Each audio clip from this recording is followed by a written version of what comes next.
Hello guys, welcome to the fiction series. Today we are gonna see, what if Naruto x Azula x Tylee x Toph x June x Karui?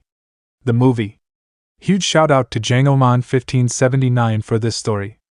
If you want more awesome fanfiction like this, don't forget to hit that subscribe button. So without wasting any time, let's get into the video. Water, earth, fire, lightning, air.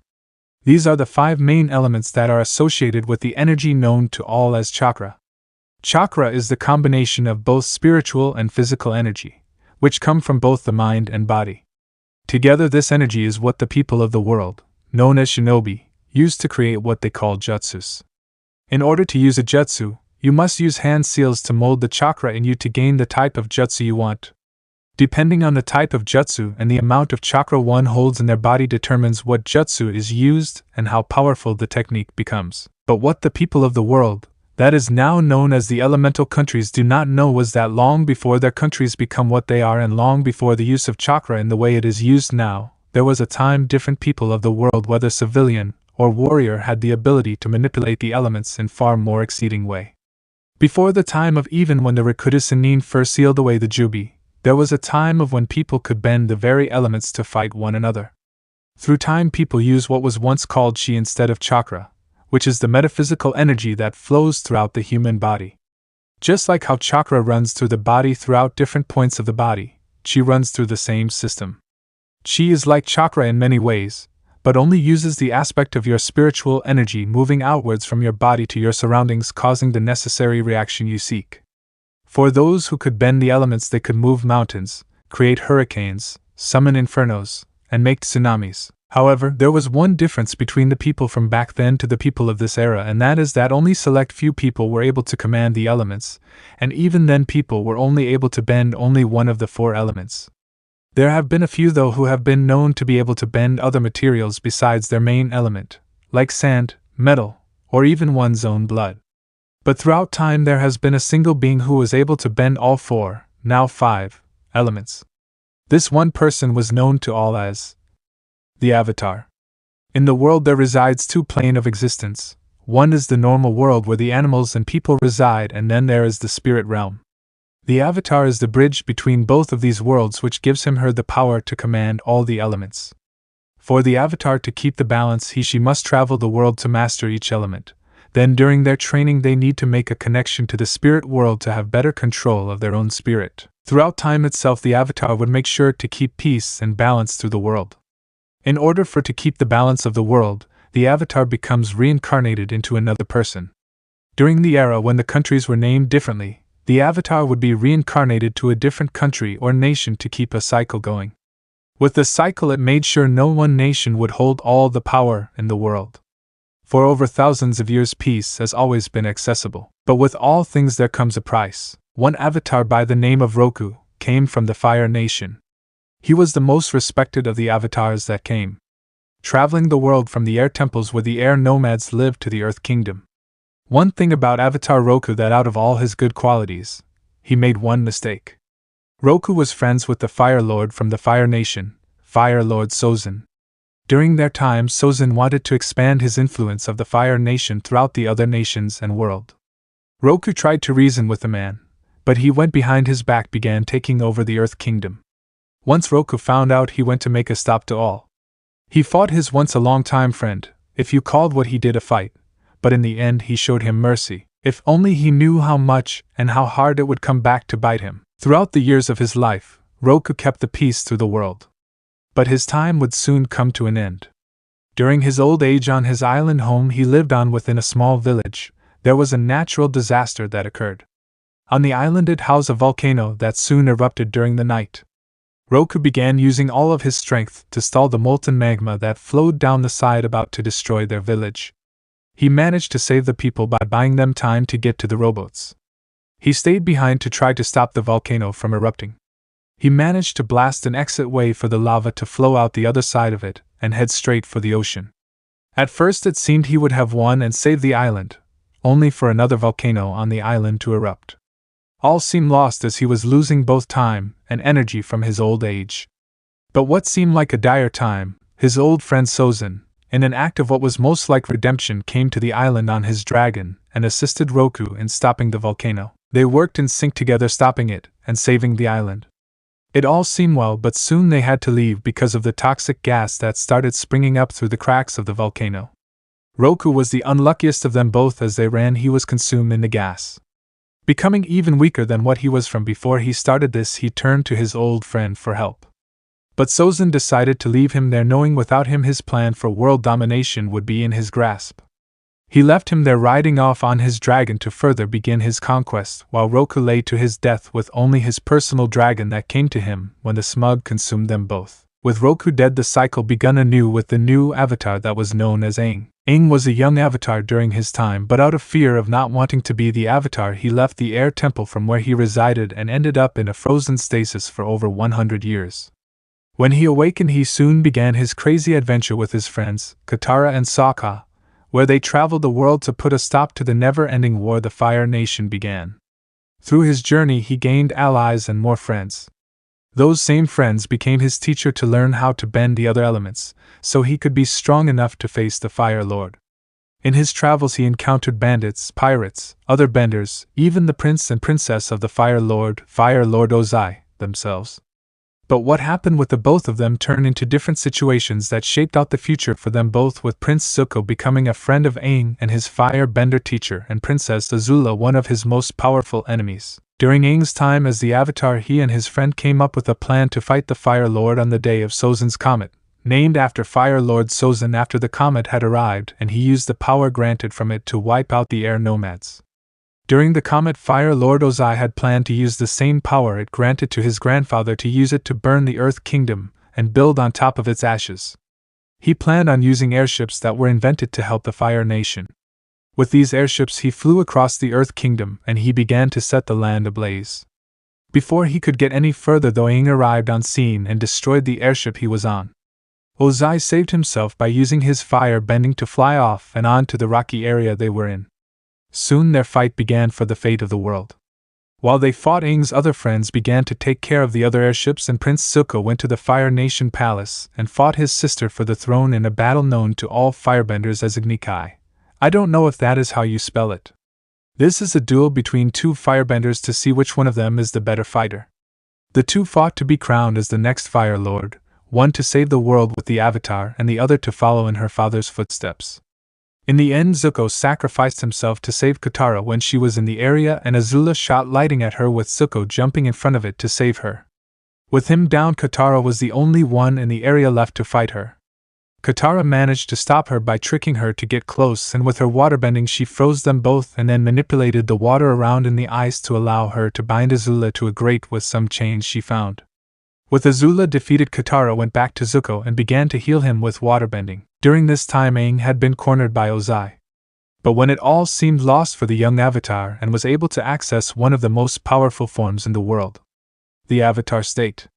When this is active, his eyes glow blue along with his tattoos on his body. In this form, he is connected with his past lives and their experiences. Together they were able to fight off the Fire Lord. But when it came to the final strike, Aang cancelled the attack before it hit and ended, the Avatar stated. Ozai took what he did as a weakness and tried to attack him with his back to him. What he got, though, was Aang using a technique he learned from his friend and teacher in earthbending, Toph Beifong, that allowed him to sense the vibrations in the earth as another way for him to see his surroundings.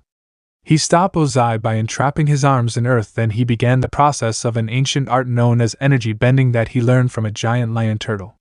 With this technique he was able to take away Ozai's bending. The war was finally over and peace was restored.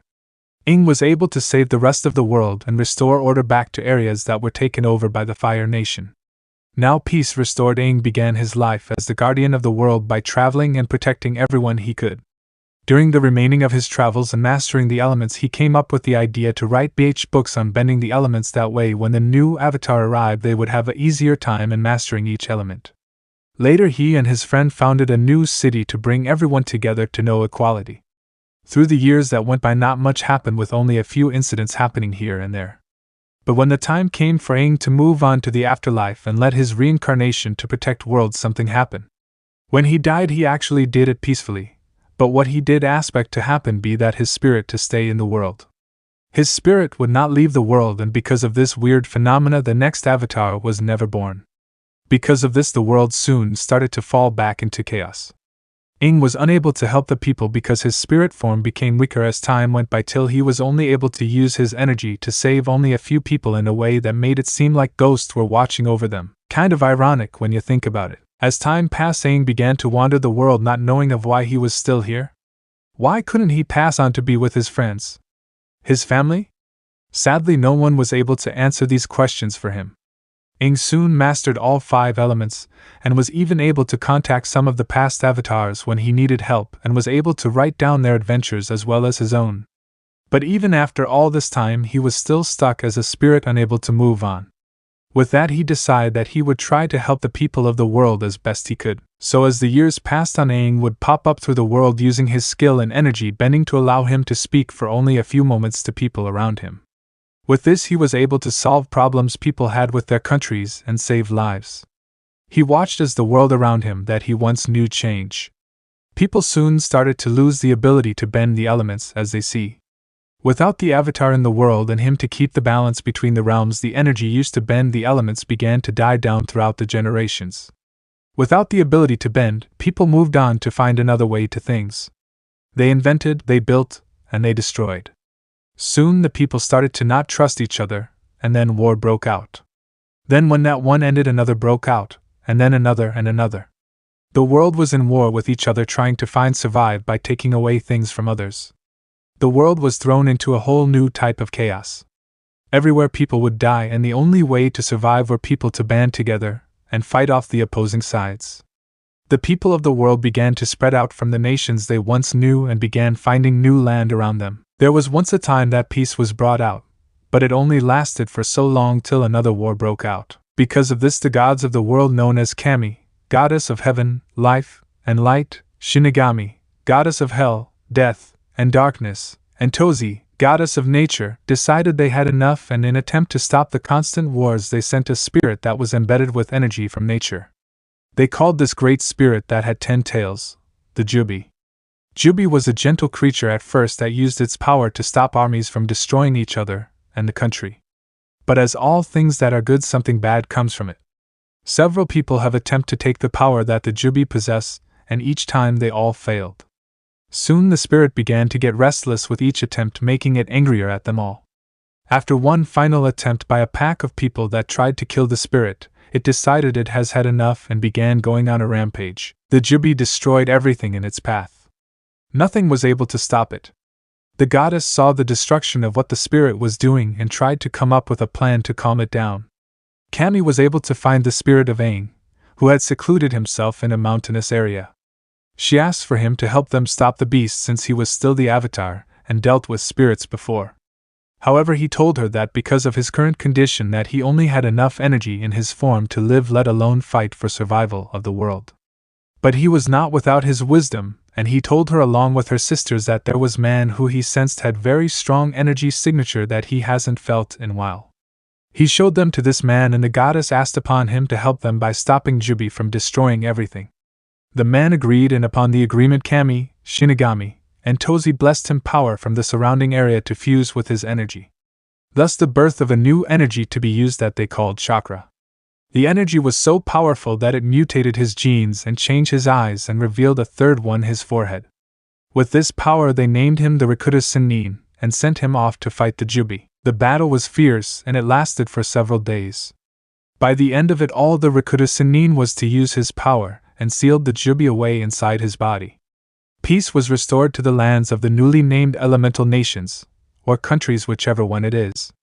With his power, the Sennin went around the world and began teaching the people how to tap into the power they had in a new way. During his time, Aang talked to the man and even advised him on certain aspects of life. Years went on, and the legendary man had passed on his knowledge and teachings to 2 sons of his that he had. On his deathbed, the Rakuta Sennin knew with him being gone, the Jubi would be free and rain terror across the lands again. So with the last of his power, he used it to split the Jubi's own chakra into 9 different spirits that took on the appearance of animals. Each one had tails that represented the amount of chakra from the Jubi they hold, which in each tail is still a lot no matter the number on them.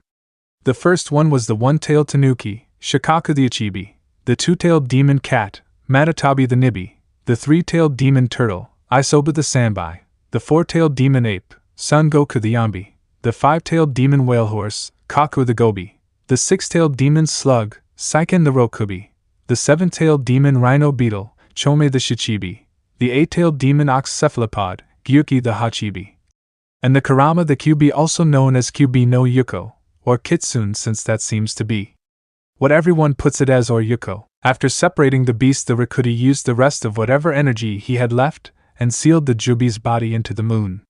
With his work done, he passed on to the afterlife. And this, my friends, is where our story begins. Kanahigakur no Sato. Several years later, October 10th, Kanahigakur no Sato, or simple the Hidden Leaf Village, was a beautiful place to see. The village was one of the strongest of the main five, surviving all three great ninja wars and coming out on top. Throughout the years, the village has prospered and many talked about its greatness. During the days, the people were out living their lives like everyone else. People walked around with a smile on their face, talking to each other, women spreading gossip about their husbands sometimes being as lazy as a Nara male. That particular rumor hit some the male populace hard, considering how lazy the males from the Nara clan were, and they would, in an act of redemption of reputation and honor, would do their best to please their wives the best they could. Too bad for them. That is exactly what some of the women planned on doing. Moving on, the village was lively, and even at night there was much activity. Only on this particular day there was much more activity at night than usual. For you see, today was no ordinary day, for today was the celebration of one of the village's greatest triumphs, the defeat of the QB. Today was the QB festival, a holiday the village populace made to celebrate both the defeat and sacrifice of their greatest hero, the Yandai Mei Hokage, also known as Namikaze Minato. For you see, on this day 3 years ago, the great demon beast known as the QB no Kitsune came and attacked their village. No one knew why it came and attacked, but they knew that it was devastating to experience. The QB destroyed homes and killed many people. There was no hope. But when all seemed lost, the Yandai came in and saved them. Most believe that the man killed the great beast, with end result being the sacrifice of his life. But those of the higher-ups of Konoha's government knew what happened. The Yandai used a special kenjutsu that summoned the Shinigami, who split the soul of the great beast in half, swallowing the E half with the Minato's own soul and the Yang half into a young child of the Yandai's choosing. What even some of the higher-ups in Konoha didn't know was that this child was just not some random child born that day. No, this was his own son that him and his wife, Uzumaki Kushina, had on the same day the QB attacked. Kushina was the beast's previous vessel, until a strange man with a spiral mask came and threatened their child if Minato didn't get away from his wife. Minato saved his young son, but the act of doing so gave the masked man the chance to rip out the QB from inside Kushina, and then proceeded to take control of the beast, sending it into a mad rage. Minato and the masked man fought each other, and Konoha's yellow flash was able to cut the connection between the man and QB. When he tried to finish him off, the man was already gone. So in a ditch effort to save the village, he took his son and drew a seal on him and proceeded with the sealing of the QB into its new vessel. With that done, he used his last breath and asked his predecessor, the third Hokage Hiruzen Sarutobi, to have the people see his son as a hero. With that done, he told Hiruzen the name of the boy and let out his last breath. The child's name is Namikaze Uzumaki Naruto. Now you might think that with this revelation happening, the people of the village would be understanding and respect the dying wish of their hero. Ha! You would have better luck trying to stop a certain bowl-cut jounin from constantly yelling about the spring times of youth and wearing green spandex. No, you see, through knowledge and arrogance of the wise counsel, they called for the boy's death or for him to be turned into a mindless weapon. Hiruzen, as the reinstated third Hokage, came up with a compromise of having the boy live a normal life and had him live in the orphanage. With a change of his name to further keep the boy safe from both the enemies of the boy's parents, inside and out of the village, he managed to keep the boy safe for a while. If you can call the orphanage safe for someone like Naruto, let's move back to the present. As now the QB festival was in full swing and the people were partying and happy all around. Though not all of the people of the Leaf were happy. One boy by the changed name of Uzumaki Naruto was far from being happy. As today was also his birthday, it was also the day where people would get together in a mob and chase the boy to injure or kill him. Mostly the latter, but due to his tenant, the boy managed to survive the worst of what they would dish out. Currently Naruto was running for his life, as the old woman from the orphanage kicked him out for the last time and made it positively clear that if the boy came back she would do whatever it took to kill him. No longer had that happened to poor Naruto. A mob was gathered around the corner, and somehow knew he was being kicked out and began chasing him. Get the demon filth, avenge our dear Yan Dai Mei, kill him for our families, die demon brat. Those were the words that he heard being called at him while running for his life as fast as his little legs could move him. While running, many questions ran through his mind. Why were they always chasing him? Why did they call him those names? Once he had went to the Hokage when he had been sent to the hospital when he was attacked in an alleyway. After he was cleared to leave, he went to the old man and asked him why the people attacked him. He responded with, "They don't understand what they can't comprehend. They will get over their hate soon, you just have to wait." That did not help young Naruto understand why they hated him, only made him more confused. Nowhere was running for his life again from a mob of bloodthirsty villagers. I gotta find a place to hide, but where? Naruto thought as he took a sharp right behind a corner, ran into an open area. Looking in front of him, he saw a forested area that was fenced off from the populace. Maybe I could hide in there for a little while. With that thought, he ran forward, went through a small hole in the fence wall, not even bothering to look at the signs on the fence above. For the area that he was in was training ground number 44, or otherwise known as the Forest of Death. The signs had a few words on them, those words being stay out or danger. Though these were all ignored when Naruto went through the hole that was on the fence, big enough for him to go through. As he managed to get through the hole and run further into the forest, the mob that was chasing, which was conspired of civilians and some Chunin rank ninja, came to a stop at seeing where he went. The demon brat went inside there. What should we do? A male civilian with brown hair asked. The mob was currently thinking of what to do. Should they try and go in after the boy, or should they just wait for him to come out? As their mumblings of what to do next, the Chunin that was in the group walked up in front of area and instantly noticed where exactly the demon spawn went. Don't worry everyone, that right there is the Forest of Death. There is no way the demon could survive while in there, the Chunin told everyone. After he said that, another Chunin with silver hair came in front. Guess who? This place is one of the dangerous places in all of Hai no Kuni. This area makes even some of our best jounin nervous when walking into it. The silver-haired Chunin claimed, smirking at the predicament the demon brought himself into. Believing that even if he used his demon powers, he was still in a child's body which was weakened to comparison to what he used to be. So now all they had to do is wait for the blonde to come out or wait for him to die by the beast within the forest.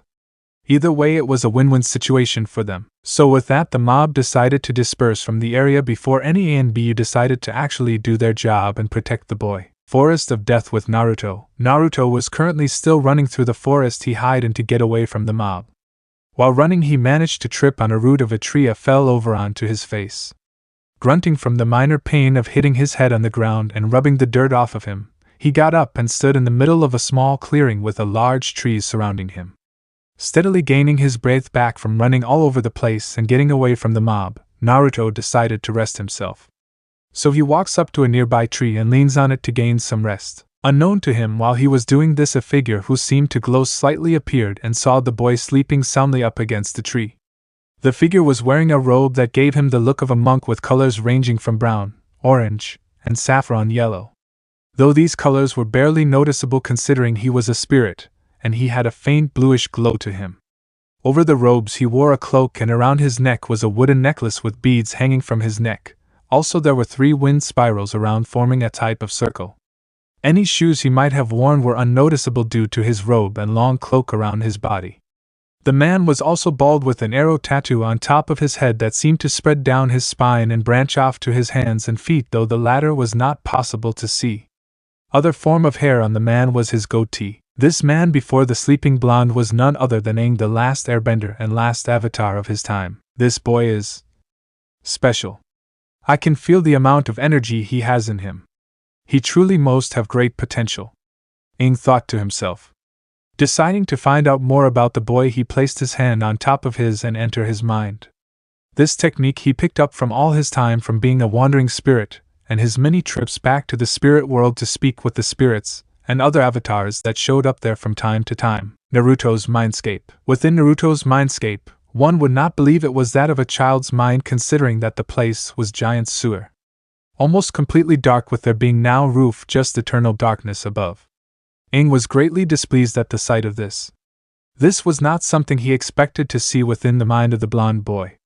Walking around a bit, which to him almost felt like hours from the seemingly never-ending hallway, he finally came across a light at the end of the hall.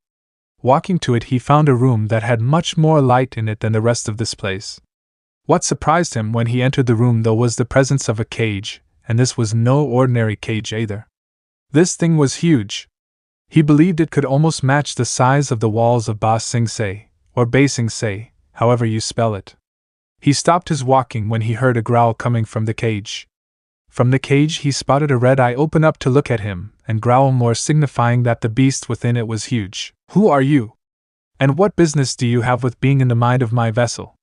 the beast said as it moved forward into the light, and what Aang saw made his eyes widen. Within the cage was a gigantic fox with 9 tails. He knew exactly what this beast was. The infamous Kyubi no Yoko, or Kyubi no Kitsune as some would say. The strongest of the 9 Biju, sealed within this blonde child. Aang understood now why the boy was sleeping in the forest, and not in the village. He was mostly not liked for his status of being what is known as a Jinchuriki. He knew about most of the lives these Jinchuriki lived. It was not pleasant to say the least. "Sorry, I did not mean to intrude. My name is Aang, and while moving through the forest I sensed this boy, and his energy was very high for someone of his age. I am to presume this is his mind, and you are the reason for this, yes?" Aang said while looking calmly to the mighty beast as the Kyubi looked over him. He seemed to be some kind of monk, but Kyubi could sense he had power in him. His spiritual energy was high, and while it wasn't uncommon for monks to be so, there was something different with this one. "Yes, I am." Kyubi then growls loudly, thinking of all the times the people of this village would attack him, a young boy, believing the boy to be Kyubi in human form. "This blasted village has done nothing but tried to kill my vessel, all because of me. The boy is too weak right now to do anything about it either except run away as best he can." Kyubi hated the fact the boy 00 was so weak, and if things continued on he would stay that way even if he managed to get in the academy they had. No doubt the peep inside would do their best to hinder his time there, and made sure he never became strong enough to oppose them. This is indeed disturbing. To do such a thing against a child is cruel. Even if he holds you, and you manage to heal most of his wounds received, there will be a time when he may receive a wound too great for you to heal. Aang said, and Kyubi grimaced some, since what he spoke was the truth. At some point the people would get tired of Naruto and would take measures into their own hands and do something drastic to get him out of their hair. By any means necessary too. It was then that Aang thought of something that made him smile, since there was a way to change this, and it could help bring back balance to the world even for a little while. "I have an idea on how to help the boy get strong so he can protect himself, and later those close to him," Aang said while thinking it over many times in his head to make sure this would be the best solution for all parties involved. It could even help in returning the connection between the spirit realm and here. "So hear me out," and Kyubi did. Sitting there listening to the plan of the monk, and while he talked Kyubi began to grow a grin, liking the plan Aang was coming up with. All they needed to do was get the boy involved when he woke up. Few minutes later, Naruto was a cautious boy.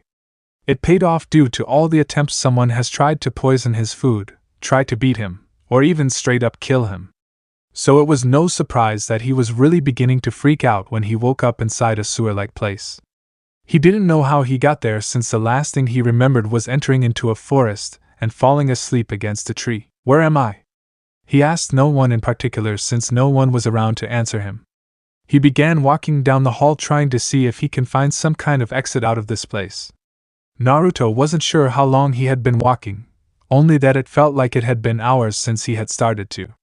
It was only when he saw a light close by did he gain some kind of hope in getting out of the seemingly never-ending hallway. When he got to it, he turned and was now in a huge lit room. Look who decided to finally show up. The deep voice spooked Naruto a bit as he screamed and fell on his butt, making Kyubi chuckle at him while showing himself to the boy. "It's about time you got here, Gaki. Who are you and where am I?" Naruto asked as he sat up and looked toward Kyubi as the Biju gave a sigh and sat down and laid its head upon its paws. "To answer your questions in order, I am the Kyubi no Kitsune, and right now you are inside your mind. the great Bijou stated while looking to the boy, and to see him widen his eyes a bit since he has heard stories about what happened a few years ago about QB attacking the village, but those stories always told of the death of the great nine-tailed beast. So how was it exactly that it was here, and more importantly, why was it inside his head? I see you have questions, but right now they can wait a little while longer, QB said while turning his eyes over to his left, and Naruto followed his line of sight to someone else was here as well. The man looked like a monk that his Gigi had told him about that resided up in the fire temple. Hello there, young one. My name is Aang and I'm here to offer you a deal, Aang said while he smiled down to the blonde-haired boy, who in turn tilted his head at him, which made him look almost like small fox considering the whisker marks on his cheeks. A deal? What kind of deal? Naruto asked while trying to figure why there was two different beings inside his head. Was he going crazy or something? Yes, but in order for the deal to be made we need to tell you about a few things. Mostly on why the people of the village hate you so much. Now at that, Naruto's eyes widened considerably since he had always wondered why the people around him showed so much hate towards him. Every time he asked the Hokage, he would always try to dodge the question and switch topics, or tell him he would explain when he was older, and to just stay safe away from the people who tried to hurt him. Now what we are about to tell you will shock and hurt you, Naruto, Aang said, and soon he and QB began explaining the events that happened on the day QB attacked, which so happened to be on the same day as Naruto's birthday. QB explained how a man had forced his will against him and made him attack the village. How the Yondaime of the village came to fight him, and unlike what the people tell their kids all the time, he didn't kill QB. Instead, he used a powerful technique to seal him inside a newborn child that was born on that day. That child was Naruto. QB told the boy how after the sealing he managed to hear how the Yondaime wanted the boy to be seen as a hero, but the people completely ignored his wishes for their hate against the Bijou. When they were done telling Naruto the story, the boy was holding his knees to his chest crying. Why? Why did he have to pick him? I'm sorry about this great burden you have to carry, Naruto. From my understanding, the Yondaime had his best interest at heart, but his trust in the village was sadly misplaced, Aang said as he crouched down by the boy's side and rubbed his back some. But this is where my deal comes in. See, I can help you get stronger so you can defend yourself and later those you care about. Really? Naruto asked as he looked up to the bald monk while wiping his tears away.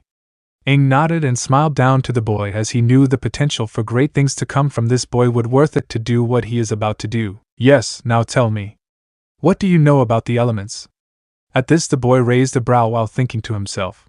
He had heard some things from his Gigi about the elements when he asked him what could shinobi do, and he vaguely remembers one of them being about using the elements in combat. From what I can remember from what my Gigi told me, there are 5 major elements that shinobi are capable of using. I think he said they were fire, wind, water, earth, and lightning? Aang smiled and nodded his head again while surprised at how well the boy was able to remember all of them at such a young age. Yes, this is true. Now, from what I know, the only way to use the elements is through specific hand signs that allow the shinobi to mold and form their chakra into the needed technique that would be one of the elements if used. What many don't know is that ages ago people could elements without such needed things. Watch, Aang said while standing up with Naruto following.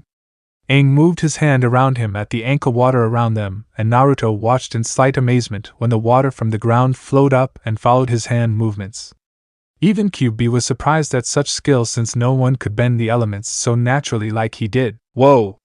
You can teach me how to do that? Naruto said with excitement rolling off of him, making Aang laugh a bit. Yes and no. See, mankind has lost the ability to bend the elements in such a natural way without the needing of hand signs, but there is a way for you to learn. The only question is if you are willing to go with it. He looked to Naruto a bit seriously since the next few things he would tell him would make the boy understand that this would be hard work for him. Naruto saw the look and understood a little at the implications he was saying. The boy nodded his head back to Aang and the monk smiled a little. All right then. Now I'm about to tell you something that is very important. Soon he began explaining the ways of things went back during his time and how only few people back then could use the elements. But back then people could only use one element, and even then a few were able to use the sub-element to their main element. He then told him about a being known as the Avatar. A single being who was able to bend all of the elements, as known as the keeper of balance within the world. Aang told Naruto about certain duties the Avatar did when learning to master all the elements, and how they were basically a one-man/woman army when trained well. It was then he revealed to Naruto that he himself was the last Avatar to roam the planet. When Naruto asked what happened to him, and how come there wasn't another Avatar to be born, since he explained that part on how when one dies then another is born.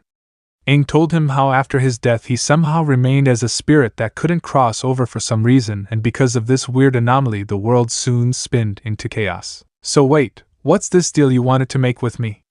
Naruto asked him as he was still trying to digest all the information that was just told to him. Ah yes. The deal I want to make with you, Naruto, is for you to become the next Avatar by accepting my spirit into yours. By allowing me to basically fuse my spirit with yours, you in a sense will become the next Avatar. Aang said while watching the boy think about what was said to him more and was trying to figure out if it was the best thing to do. So, by accepting your spirit into mine, I become the next Avatar. What will happen to you then? Naruto asked while the offer sounded good to him. He didn't want any kind of backlash to happen to Aang in the case things go bad. I will mostly move on into the spirit world just like the previous avatars before me. Don't worry though, since I know because of this situation you won't really have a teacher in showing you how to bend the elements, which is why during my time alive I had made several books that would teach my successor everything they need to know. You will also be able to call on to me for help through meditation, and be able to speak with me through your spirit. You can even do this with the other avatars as well. Aang explained to him, with Naruto nodding his head in understanding and being glad that he wouldn't have to be alone in trying to figure out how to use this gift he was giving him. Alright then.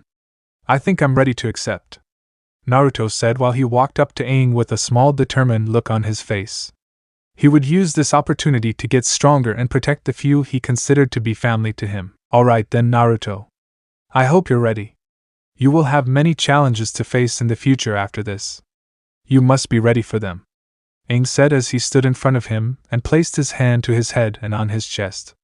He closed his eyes and breathed in then out before his eyes and arrow tattoos glowed a whitish blue color. Naruto's eyes widened a bit as his eyes soon glowed a golden color. QB's eyes widened as it used a tail to cover its own eyes from the bright light emitting from them. Outside of Naruto's mind, Naruto's body wasn't idle either.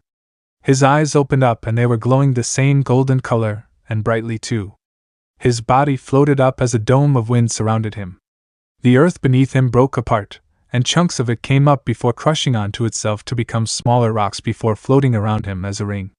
Then his hands clenched into fists before shooting them outwards to his sides as flames spewed out of them, and they as well surrounded him in a ring. His hands moved once more, taking the water out of the grass underneath his body, and that ringed around him parallel to the fire ring. Then his body cackled with electricity, with it the air in the dome being electrified. After a while things calmed down, with the elements fading away or falling to the ground before Naruto's body landed softly back in its original spot. Naruto's mindscape. Naruto groaned as he looked up from his spot on the ground in his mind and looked around to see that Aang was gone. It must have worked, he said, slightly depressed, but then remembered he could call on him at any time. All he needed to do was focus and meditate before he would come to him for help. Heh, what a light show you did there, Gaki. QB made his presence known to him again while Naruto blinked before turning back to the bijou in the cage of his mind. Look, you probably have even more questions to ask, but for now you should get some rest. Oh, and if I were you, kid, I would keep everything that happened here to yourself. No one should learn about this until it serves you best to tell someone, QB said while Naruto only gave a nod since he was actually tired after all that had happened recently. He needed some rest and no one was nearby to find him, so why not get in some more sleep? So with a yawn he disappeared from his mindscape and went back to sleep. QB sighed after he left, and could only chuckle while thinking of all the things the blonde would get himself into after today. Unpredictable that boy is. Just like his mother. I'm surprised you didn't tell him about his heritage, came the voice of Aang as he reappeared in front of QB. QB shook his head while looking back to the man, seeing as he hadn't fully left Naruto's mind yet. It seemed the boy is not ready to know about his parents yet. Only after he becomes a shinobi of this wretched village will I tell him. Well, it is your decision, I guess. But should he find something connected to his parents and asks, what will you do then? Aang asked, since there could be a time when he finds out sooner than later on who his parents were. If and only when that happens will I bring him in here to explain things to him. Rather I do it than that senile monkey of a Hokage tell him another lie about who he is, Kyuubi said with Aang nodding in agreement. Only time would tell for them now. They would just have to wait and see how things played out for the new young Avatar. Hokage Tower minutes before fusion. Sarutobi Hiruzen was many things. He was the Kami no Shinobi, the professor, and also the reinstated third Hokage of the Leaf Village. In his life, he has faced many challenges from teaching the legendary Sannin and survived all 3 of the great shinobi wars. I hope that's right, please correct that if wrong. But out of all the things he's done, all the enemies he's faced, there is one that he has yet been able to conquer. Something most dreaded by all Kages in the world. That foe is paperwork. Yes, the all-the-powerful third Hokage has yet to found the secret in defeating paperwork, unlike his now late successor the Minato. How the man found a way to deal with all the paperwork was beyond him, and it was becoming infuriating to the old man. The man probably did the sealing just so he could stick him with the mountains of paperwork that seemed to have no end. If only Minato had let him do the sealing on Naruto, then he wouldn't have to deal with this crap. Now the thought of the young blonde brought a frown to his face. He felt guilty for not being able to do more for the boy. But what could he do? The council was constantly complaining to him to kill the boy, and the shinobi council wanted to turn him into a weapon. The clan heads were the only ones who seemed to not have anything against the lad, well, minus the Uchiha clan head. The guy could be a total ass sometimes, okay, most of the time. He thought that the choice he made would be best for the boy. He even passed a law that forbid the talk of the QB to the younger generation. But that didn't stop them from glaring, whispering hated words towards him, or making sure none of the younger kids his age came into contact with him. Didn't even stop the beatings the boy would get from time to time, especially on his birthdays. He had to execute several people during those times when he found the boy still being attacked. Some of the people were sent to be locked up, but it didn't help. As time went on, he began to receive more and more paperwork, keeping him busy from interfering in the boy's life. Even now he didn't know whether the boy was safe or not. The ANBU he had ordered to watch over the boy seems to only be doing half their job. He would have to fix that when he had the chance. Naruto, I hope you are safe and can forgive this old man one day. They just need time to get over their hatred. See you for you. Hiruzen had thought to himself. He decided to take a break and lean back in his chair and lit his pipe, taking a long drag from the addicting substance. He let out a sigh of relief and then turned towards the window to look out at the village. Looking out into the distance, he couldn't help but admire the beautiful village on the night sky. After a few more minutes of relaxing and smoking his pipe, he was about to go back to work when eerie glow was seen at the corner of his eye. He turned and saw it was the picture of all the previous Hokage, and their eyes were glowing. The Sho-Dai-Mei's eyes glowed a green color, the Nidain glowed a deep blue color, and the Yan-Dai-Mei glowed a golden color. He was about to get up when an even brighter light, this one the same golden from the Yan-Dai-Mei, started shining and turned and saw it was coming from the Forest of Death. After the light died down, he quickly snapped his fingers and 3 ANBU showed up. One wore a weasel mask with long black hair, the other wore a Nico, cat, mask who had purple hair, and the last wore an Inu mask with gravity-defying silver hair. You summoned us, Hokage-sama? The weasel masked ANBU questioned. Yes, Itachi, I need you 3 to investigate what that strange light is coming from training ground number 44. When you find it, try to bring it to me, or one of you come and get me to check it out myself. And with resounding high, the 3 ANBU set out to do their task. I hope whatever that light was, it doesn't concern Naruto, and with that thought, the Hokage went back to his work trying to find a way to calm his worries over the blonde boy. But what Hiruzen didn't know was that he wasn't the only one currently experiencing the same thing. Kumo Raikage Tower. The Yan-Dai-Mei Raikage of Kumo was currently in his office lifting a 90 pounds weight in his left hand while he was doing paperwork with his right hand, and he was bored as funk. The man of the dark skin complexion had pale yellow, or white, hair and a matching beard to go with. He was currently wearing his Kage robes plus hat but had no undershirt on, which showed off his muscular torso. On his waist he wears a golden belt with the buckle being a lion head, and on his arms he had 2 similar bands the same color of his belt. Not the best description, but you get the gif. Ugh, this is so boring. Why did even take this damn job anyway? Even doing arm curls has started to get dull. If it weren't so late, I have Karabi, Killer bee for those who don't know, spar with me till both us couldn't get up for weeks. True to his words, the last time the Raikage actually had a decent fight was when he fought the Hachibi and took one of its horns off. Then there was also that one time he fought the Yellow Flash in a test of speed to see who was the fastest out of the two of them. Even though it was a close match, it turned into a draw with both of them overtaxing themselves and falling out unconscious. Ah, those were the days. While A was going down memory, he got carried out of his thoughts by a light shining in his office. At first, he thought someone was about to attack him, so he jumps out of his seat and prepared for himself for anything that might happen. To his surprise, nothing happens other than the glow getting brighter by the second. When he looked around in his office, he saw that the picture of the first Raikage of Kumo. Anyone else realize all the Kages in Kumo have the same name. Eyes were glowing an electric blue color, so a lighter contrast to an ocean blue, I guess. When he got close to the picture, the glow stopped and died down. All the Raikage could do then was rub his chin in curiosity. What was that glow, and what did it mean for Kumo?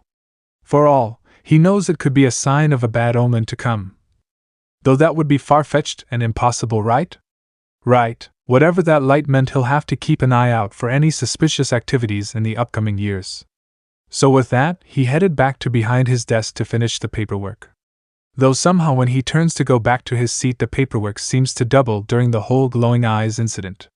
At that, the Raikage could only grit his teeth and several tick marks appear on his forehead. I swear if anyone brings me any more paperwork tonight, I'll rip them in half, yelled out A. On the other side of his door, his secretary, beautiful woman who, like most in Kumo, has a dark-skinned complexion. After hearing him scream out in frustration on the other side, she looked down and in her hands, she held another stack of paperwork.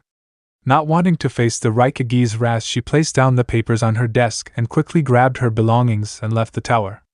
Back with A, he settles down at his desk in his comfortable chair and looked toward a certain paper that the council wants to approve.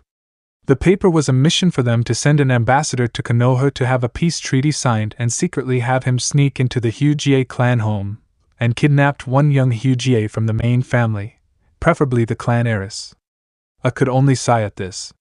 He knew how much Kumo craved the Byakugan.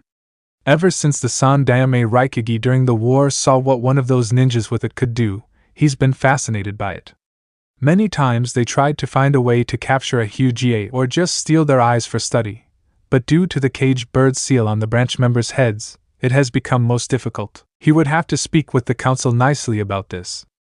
In the meantime, he needs to find another distraction from doing this dreadful paperwork. He would wish for anything as a way to get out of this right now. Hey bro! What was with that strange glow? Were you under attack? If so, I'll find the guy and bring him back. Well, almost anything. At Karabi's bad rapping, A could only face bomb at his little brother's antics. Ugh, how many times do I have to tell you about your rapping? At that, his brother just chuckled and A had to fight off a migraine that wanted to come. He then began to explain what happened and began wondering if anyone else's night was strange like this. Iwa Kage Tower, Anoki, the third Tsuchikage, was not having a good day. And exactly why isn't he having a good day, you may ask? Well, besides his constant back problems, the shinobi he has working in the mines near Iwa with some of the civilians died from a cave-in, several Chunin-level shinobi have gone rogue, and there is increasing tension between the people of Iwa and the two currently residing Jinchuriki. Things were already looking bad for them after the massive loss of shinobi during the Third War, but now it seems to be becoming difficult to increase their numbers back to where it once was. Now he had to deal with all of this. He was getting too old for this shit. Not that he would admit it to anyone. Just as he was contemplating on how to handle everything, a bright light emitted inside the room. He covered his eyes some before the light dimmed down a little and stood up to see where it was coming from. What he saw surprised the old man, the picture of the second Tsuchikage and his teacher Mu. The one who taught him everything he knows about Jintan, or dust release. As he looked at the picture with the eyes glowing brownish color. Then as it came, it was gone. Right, when he was about to check to see if there was some kind of seal on the painting that someone might have put on there to spy on him or try to use it as a signal for anything. His back went out. Ah! My back! Kiri, Kage Tower, Yagura, 4th Mizukage and current vessel of the Three-Tails Tortoise, was definitely having a bad day. Considering they were in the mist, he get it, of a bloodline civil war, and his hunter Nin was having increasing trouble trying to capture Momochi's Abusa. He got some news that some of the hunter Nin sent out were killed in an ambush by the Demon of the Mist. He already sent out another group to follow the trail that was left, but so far nothing has shown up. He had a map of elemental countries and was currently planning on his next move against the rebels who were fighting against, and finding a way to trap Zabuza to have pay for his failed coup d'etat. He was so focused on planning that he almost didn't notice the red-bluish glow coming from the picture of Hozuki Genjutsu, the second Mizukage. Though when he did notice it, something strange happens. Looking straight at the light that was emitting from the eyes of Genjutsu, made something break inside. Not really break, but was completely destroyed. The sensation made him shake his head to properly think straight. It was then that Yagura realized that whatever hold that was on him was gone now, and he had his will back. Acting quickly, he grabbed the hidden journal that he kept for moments like this and began writing vigorously. To whoever it is that becomes the successor, know that I don't have much time. This journal holds evidence that I am not the monster that the history books will no doubt make of me. I am a puppet to someone of higher power than mine's. This puppet master comes at random times to increase his hold on me. I don't know how much I have before he appears again to strengthen it, but I do know that this man is dangerous to any who might face him. Be aware of the man in the black cloak with an orange spiral mask. The mask only shows one eye hole, and the eye itself not normal at least. If I am correct, it most likely the Dijustu was known as the Sharingan. He stops to draw a quick sketch of what he remembers of the eye before whatever it was took hold of him. I don't know who this man is, but I do know that he has to be someone powerful. Whether he is, in fact, an Uchiha or someone pretending to be one, I don't know. Whatever you do, my successor, I hope you will be able to fix what I've done to this village. I hope you will be able to forgive me for what I have done. I didn't wish to harm anyone or even start this bloody war. He finishes with his signature at the bottom of the page, and quickly hid the journal back into his secret spot. Sensing a presence coming, he went back to looking at the map. Only moments later did a figure with the orange spiral mask came back to strengthen his hold on his puppet. Suna, Kagi Tower, the fourth Kazekage, Raza, I'd bet some of you didn't even know their names or the names of the previous Kagis, was in his office looking at a report of another assassination attempt on his daughter Garen failing. Ever since he sealed the one-tail Ichibi, Shikaku, inside his daughter while sacrificing his wife, he's been setting up different attempts to have his daughter killed. Of course, he knew these lowly mercenaries and low-rank missing Nin were no match for her. He just wanted ways to make his weapon stronger. Since the Wind Daimyo has been sending missions to their supposed ally Konoha, they've been having trouble keeping money in the village and getting resources needed to survive. Putting the report away, he went to another paper, which was a request from the third Hokage. Apparently, the old man wants to have a meeting on the current treaty between their two villages. Bah! The old man decides now would be a good time to discuss this. Things like this should have done months ago. But he might as well accept it. Maybe if plays his cards right, he will be able to change things around for the better. If not, then he'll just have to use Garen as a means to show that Suna is stronger than the leaf. Just as he was about to send a messenger to head for Konoha in the morning, a white glow appeared in his office. Looking around, he saw the frame of the third Kazekage with his eyes glowing brightly. Then all of a sudden it was gone. Wondering what this could mean, he decided that he would leave the rest of the work for tomorrow, and see what he could find on his predecessor in his library. Forest of Death with the ANBU. The three ANBU had entered the Forest of Death and began following a trail of chakra that Itachi could see with his Sharingan eyes. Though, if he was honest with himself, the trail seemed somewhat different than normal. It was still the same kind of signature that Naruto produced, with some bits of the QB's chakra in it as well, but the closer they got, the more it seemed to change. Like there was another person with Naruto or something. The strange thing was the signature was mixing with Naruto's own, making Itachi ever so curious and worried for the young boy. He hoped no one had done anything bad to him. Itachi thought of Naruto as like a little brother. He should probably try to get Sasuke to interact with him. They could make good friends and get him from bugging him most of the time. While he was leading the way, his other teammates were engaged in conversation beside him. Kasumi, must you read that perverted book? Yugao, a woman with purple hair and wore the Nikko ANBU mask, asked her superior and friend. The silver-haired woman, one, in question, looked up at her while giving her a lazy shrug. Don't question why I read this just because you and hate haven't gone all the way yet, kitty.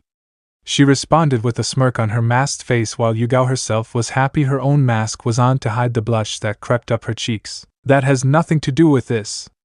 And I've told you already, we are just taking things slow for now. Yuga said while thinking of all the awkward moments in time when they tried to be more intimate. But Hayate's coughing would end happening and she would worry about his health. Maybe it's just your own nervousness that's keeping you from making the move, Kasumi stated while flipping to another page in her book. Can we not talk about this right now and focus on finding out what that light was? Yuga said while sighing to herself, was hoping to get through this night without any more comments from the Silverette about her sex life. Kasumi shrugged while continuing to read her book while following beside Itachi. Itachi, are we getting close to the source of the light? Itachi nodded while keeping his eyes forward on the path they were on. He could see they were getting closer to the chakra source and he had a feeling it was Naruto for sure. As they went deeper into the forest, they came to a stop when they spotted Naruto laying down on the ground. Yuga instantly went to his side and placed her head on his chest. Hearing him breathing, she sighed, seeing as he seemed okay and wasn't harmed this time. She picked him up gently and carried him in her arms. The fact they found Naruto here, where the apparent source of light that flashed before was a little off to them. Could it be a sign of the seal weakening? They weren't sure, but someone like Jiraiya would have to come check it just to be safe. We should head back to the Hokage and tell him our findings, Itachi says while the other two look at him and then back to Naruto. And what exactly do we tell him? We found Naruto where the apparent source of that strange light happens. Considering that light was bright enough for many to have seen, I have no doubt that the council will have questions about it, and will want to know what or who was behind it. If they figure out it was because of Naruto, then they will definitely push for him to be executed, saying some bullshit about Demon using his powers to attack them, Kasumi said with a hint of anger in her voice. She knew of Naruto being the son of her late sensei, and she would be damned if she let those power-hungry fools try to kill him before he could really live life. She always did her best to protect him whenever he went out. She could remember his last birthday, how he was locked out of the orphanage and a mob was attacking him, how she came down upon those fools and broke each and every one of them before breaking down the orphanage door, and gave the owner a lesson in leaving kids outside to defend themselves no matter who they were. Sure, when the councils found out they made a big fuss, but she didn't care and Hiruzen secretly approved of what she did. Though he still had to punish her by docking her pay for a month. Though if she was honest, it was worth it. I don't know Kasumi, but we need to tell him something. We can get him to keep this a secret and possibly get him to have Jiraiya return to take a look at Naruto's seal. Just to make sure this has nothing to do with it, Itachi said while the other nodded back to him before all three of them shunshin back to the Hokage's office. Hokage Tower. The third set his pencil down once he saw the poof of smoke in his office appear and saw his 3 ANBU he sent out to discover the source of the light, but was surprised when he saw Yuga carrying Naruto in her arms. Report, he said plainly while Yuga moved to set Naruto down on the couch that was nearby. Itachi himself stepped forward and stood straight, while preparing himself for what he was going to explain. We entered the training ground, 44, and using my Sharingan I was able to follow a trail of chakra that was different, and lead us to the source of light. What was strange though is that the closer we got, the more the source of whatever it was beginning to merge with Naruto's own chakra signature. I had a feeling we were going to find Naruto, because of the small traces of QB's chakra that always leaks from Naruto from time to time. We found Naruto laying down across a tree, and I noticed that the other signature that I noticed had indeed mixed with Naruto's and became a part of him, Itachi stated while looking for the Hokage's reaction to this news.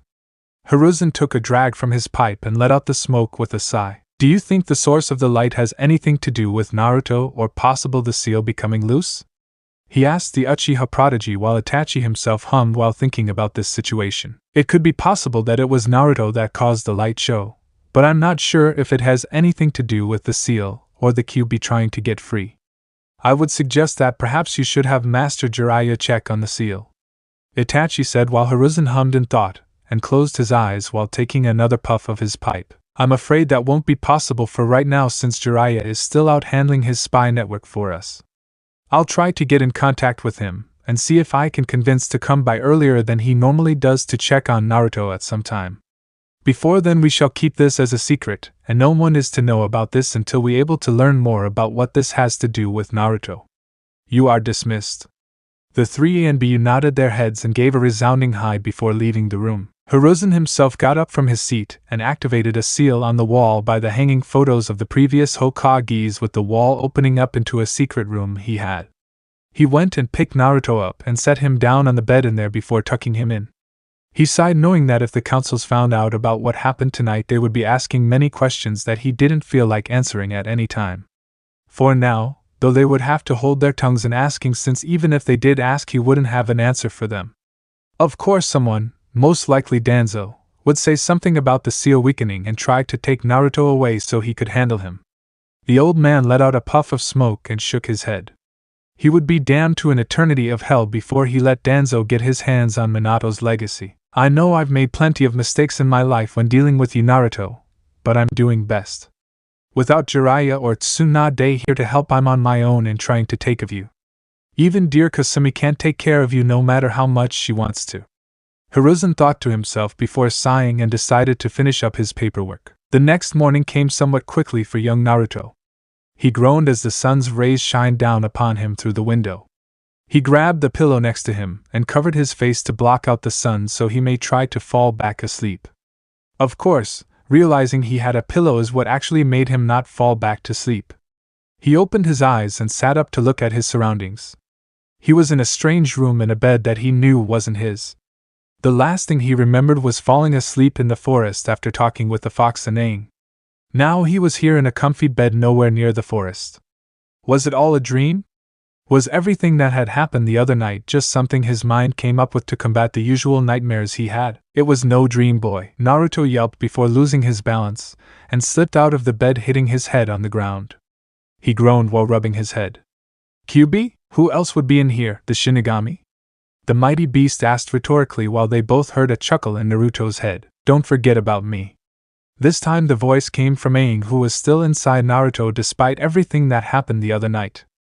Since Naruto was the next avatar, he should have been passed away to enter the spirit world.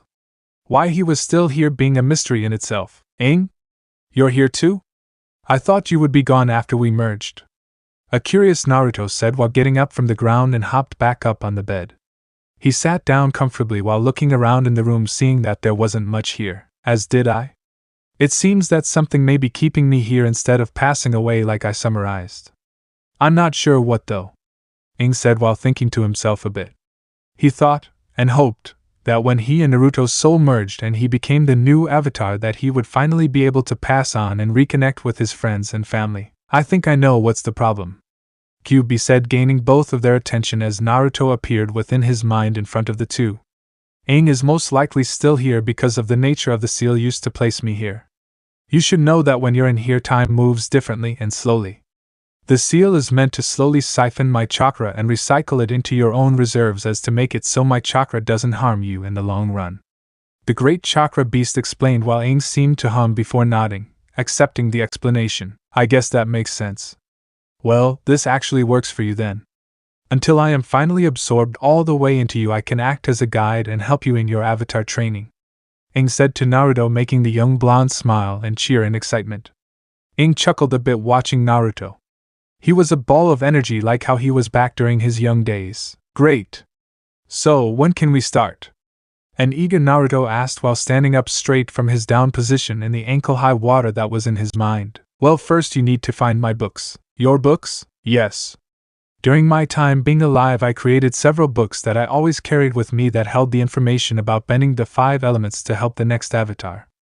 I even wrote a book that held all the adventures and tales from the past avatars before me that I met and talked with, Aang said, making Naruto have his eyes widen with that such information being held within books. He wasn't one for reading, but that didn't mean he didn't like to read. He just wasn't really taught how or well. That is good and all, but where exactly are these so-called books? They are actually back in that forest area where I found Naruto. At hearing that, Kyuubi could only scoff and lay its head down on its paws. Good luck trying to get back there. I'm sure after the kid gets out of here, that old fool for a Kage will make sure Naruto stays away from that place, or we'll have someone watching his every move. Naruto frowned at hearing that but decided to wait to hear out the whole conversation before putting in his input. Aang sighed and rubbed his beard before snapping his fingers with a smile. What if he sneaks there during the night? I'm sure even if someone was to watch him during the day, they would have to take a break by night time, or even head home. I'm sure there are many areas he could get through unseen. Aang said while the QB hummed while scratching its head with one of its claws. Possibly. Though he would have a problem if he tries going back to that orphanage. The caretakers there would sooner take the books away and throw him out again. Naruto frowned at hearing about the horrible orphanage he had to stay at.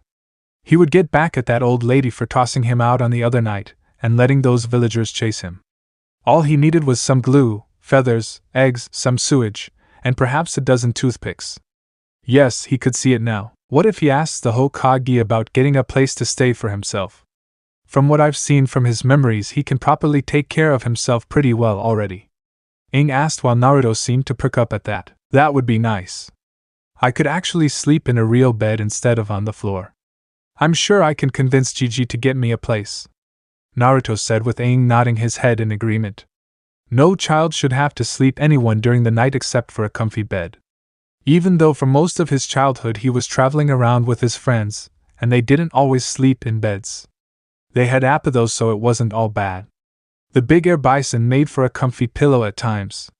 I suppose you can give it a shot. Not like you have anything to lose yet. Perfect.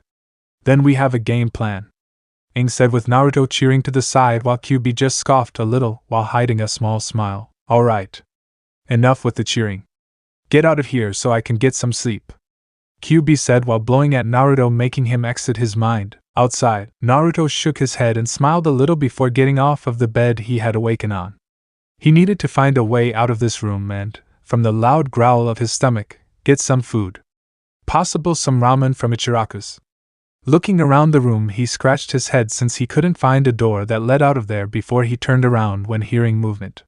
The wall behind him had opened up and the third Hokage Hiruzen Sarutobi walked in before smiling at him. Well, it's good to see you awake, Naruto. Tell me, how did you sleep? Hiruzen asked while Naruto smiled back and walked over, giving the old man a hug that he returned before walking the boy to his desk with Naruto sitting in one of the chairs. I sleep pretty well, Gigi. Better than all the other times, he said with a hint of something in his voice, but was squashed away when he looked back up with a wide smile. Gigi, can we get some ramen? The Sandaime frowned a little at the tone of his voice at hearing how he sleep better than all the other times. That brought some concern to him, but he chuckled hearing Naruto asked about getting some ramen. Sure, Naruto, why not? He said with the blonde boy cheering in his seat. Ichiraku's. Both Naruto and the Sandaime were sitting at Ichiraku ramen with the Hokage smiling as he watched Naruto devour his fifth going on sixth bowl of ramen. He himself was only on his second. This is the best. Thanks, Tuchi-san. I am Ne-chan, Naruto shouted out to the owner and his daughter who worked with him. They both chuckled and smiled to the boy. They always enjoyed his company here. No problem, Squirt, Tuchi said while going back to making more of his ever-famous ramen to serve to the other customers. I am smiled and nodded back to Naruto before going to take other orders. Hiruzen smiled at the two, glad that there were some people here in this village to actually care and not hold anything against Naruto. Hey Gigi, can I ask you something? Naruto asked him, getting the old man to look at him with a bit of curiosity, considering he was looking a little nervous about whatever it was he wanted to ask him. Sure, go ahead, Naruto. He gestured to him while pulling out his pipe to smoke it. Well, I was wondering if it would be alright if I could get a home by myself? Naruto asked while stirring his ramen around with his chopsticks. Hiruzen sighed while shaking his head. Naruto, you know I can't just let you live by yourself. Who would take care of you? I could. I've been doing alright in handling myself since no one at the orphanage seems to notice or care about me, he said with the elder Sarutobi narrowing his eyes at hearing that. I'm always asking for some food or have to dig through trash cans to find something to eat. And I don't really have a bed.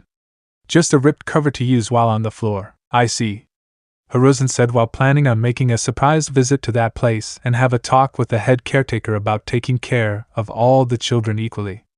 But could he really give the boy his own place to live in? It wouldn't be healthy for a boy his age to live all alone without someone keeping watch of him and helping him out. Please, Gigi. I promise I can take care of myself.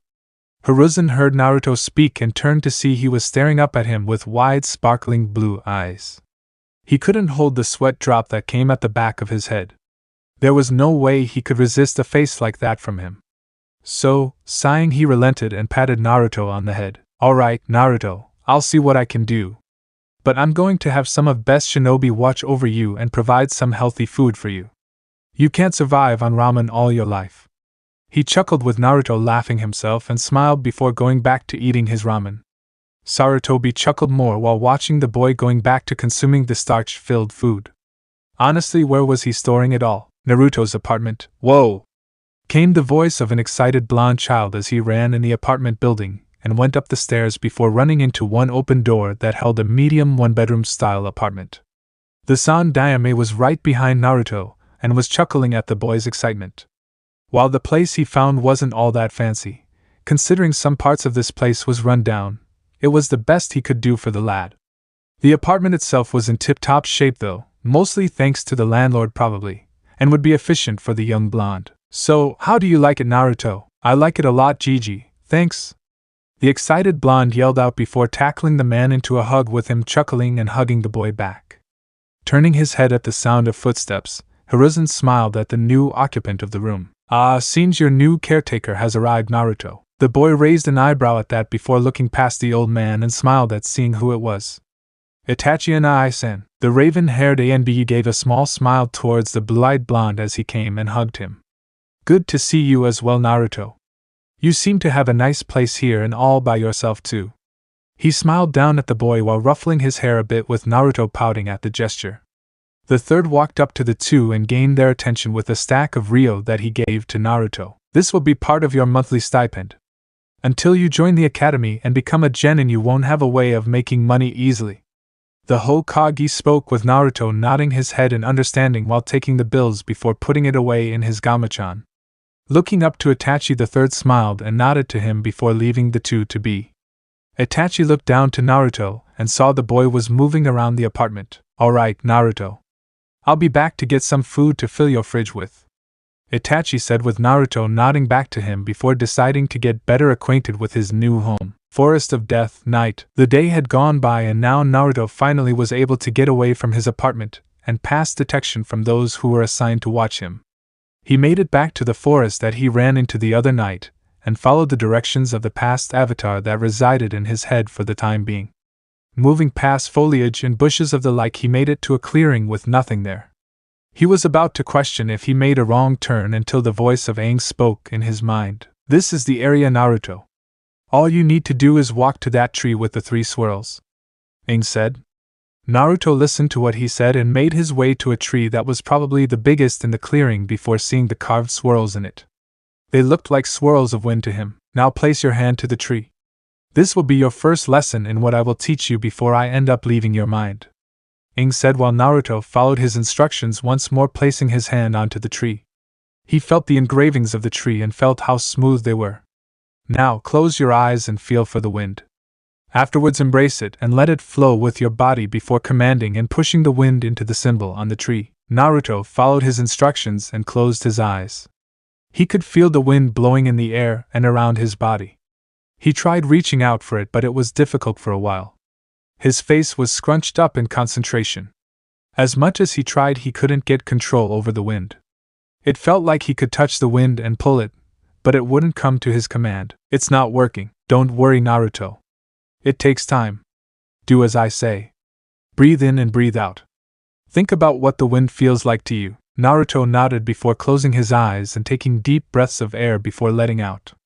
He continued to do this while feeling something moving in sync with him. He could feel it. The wind was slowly flowing in sync with his breathing around him. He gave one more long breath of air out before pushing his hand to the tree with wind blasting into the mark. Naruto was surprised as he felt the wind being shot into the mark, which he found out it was hollow as wind came out of several holes on the tree before the bark on the tree moved back into itself and moved to the side, showing a door-size hole. Step inside, Naruto. Listening to his new master, he did as he said and took a step into the tree. When he did though, he slipped and began falling down a slide of smooth wood with the door closing behind him. He gave a yelp and a yell as he went down the slide. At the end of it, he fell face first to the ground. Ow! That was defiantly unexpected.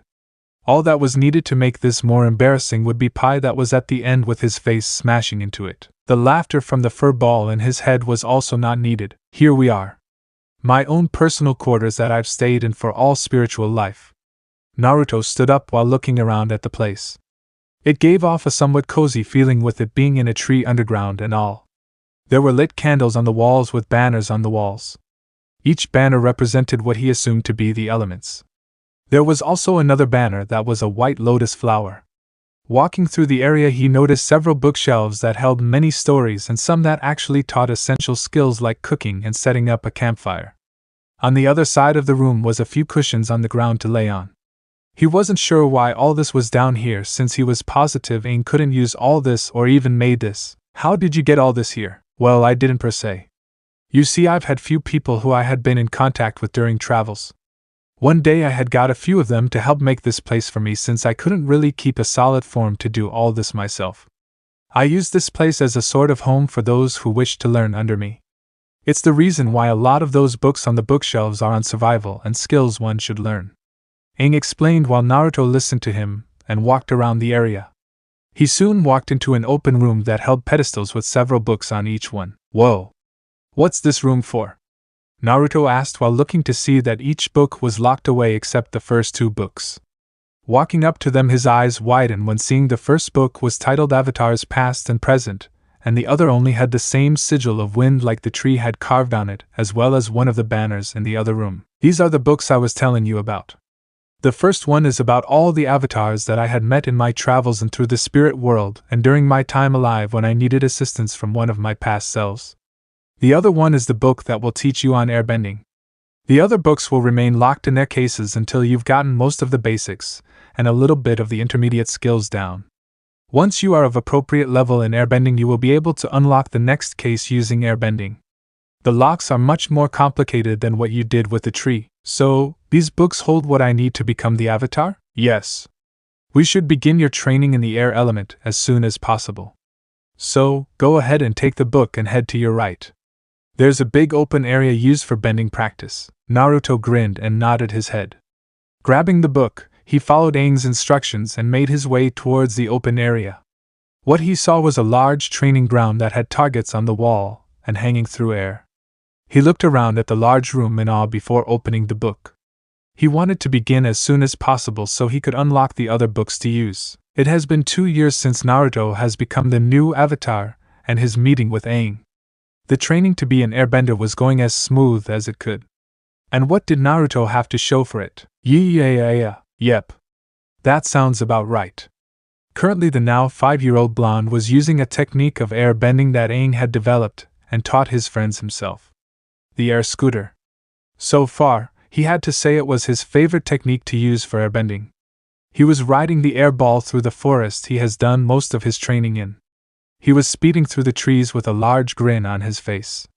The wind was blowing through his hair as he zipped and zagged everywhere. This is also so. Unfortunately, one thing he needed to work on when it came to using the air scooter was learning how to pay attention when he was on it and to make sharp turns. Going face first into a tree, several trees before, was never fun. He could count 3 or 4 other trees had the same indentation of his face from the other times he tried getting the technique down. Didn't help that he could hear QB's voice laughing at him every time he did too. Even chuckles from Aang wasn't helping. Alright Naruto. Let's take a break and get you back to the village.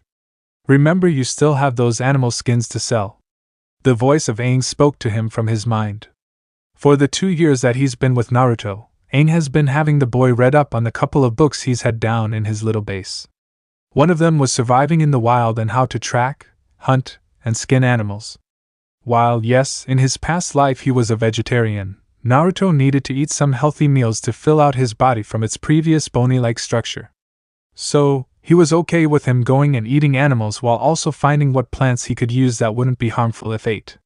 He, surprisingly, was able to find a couple of berries that were edible within the Forest of Death.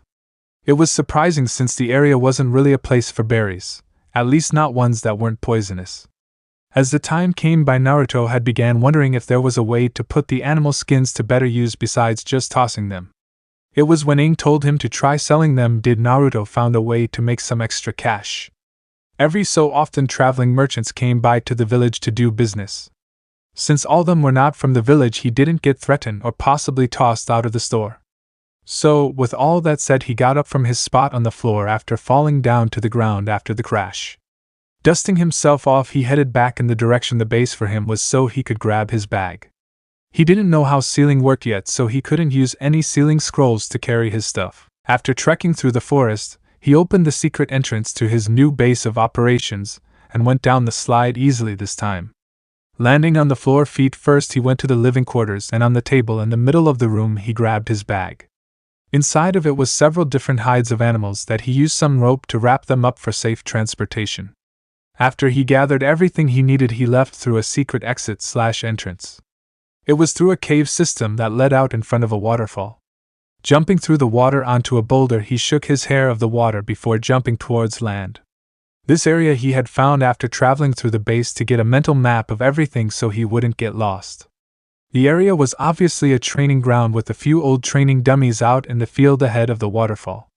It was known as the Nidames Waterfall, or Training Ground 35. Jogging through the training ground, he made his way back into the village before heading towards the market district.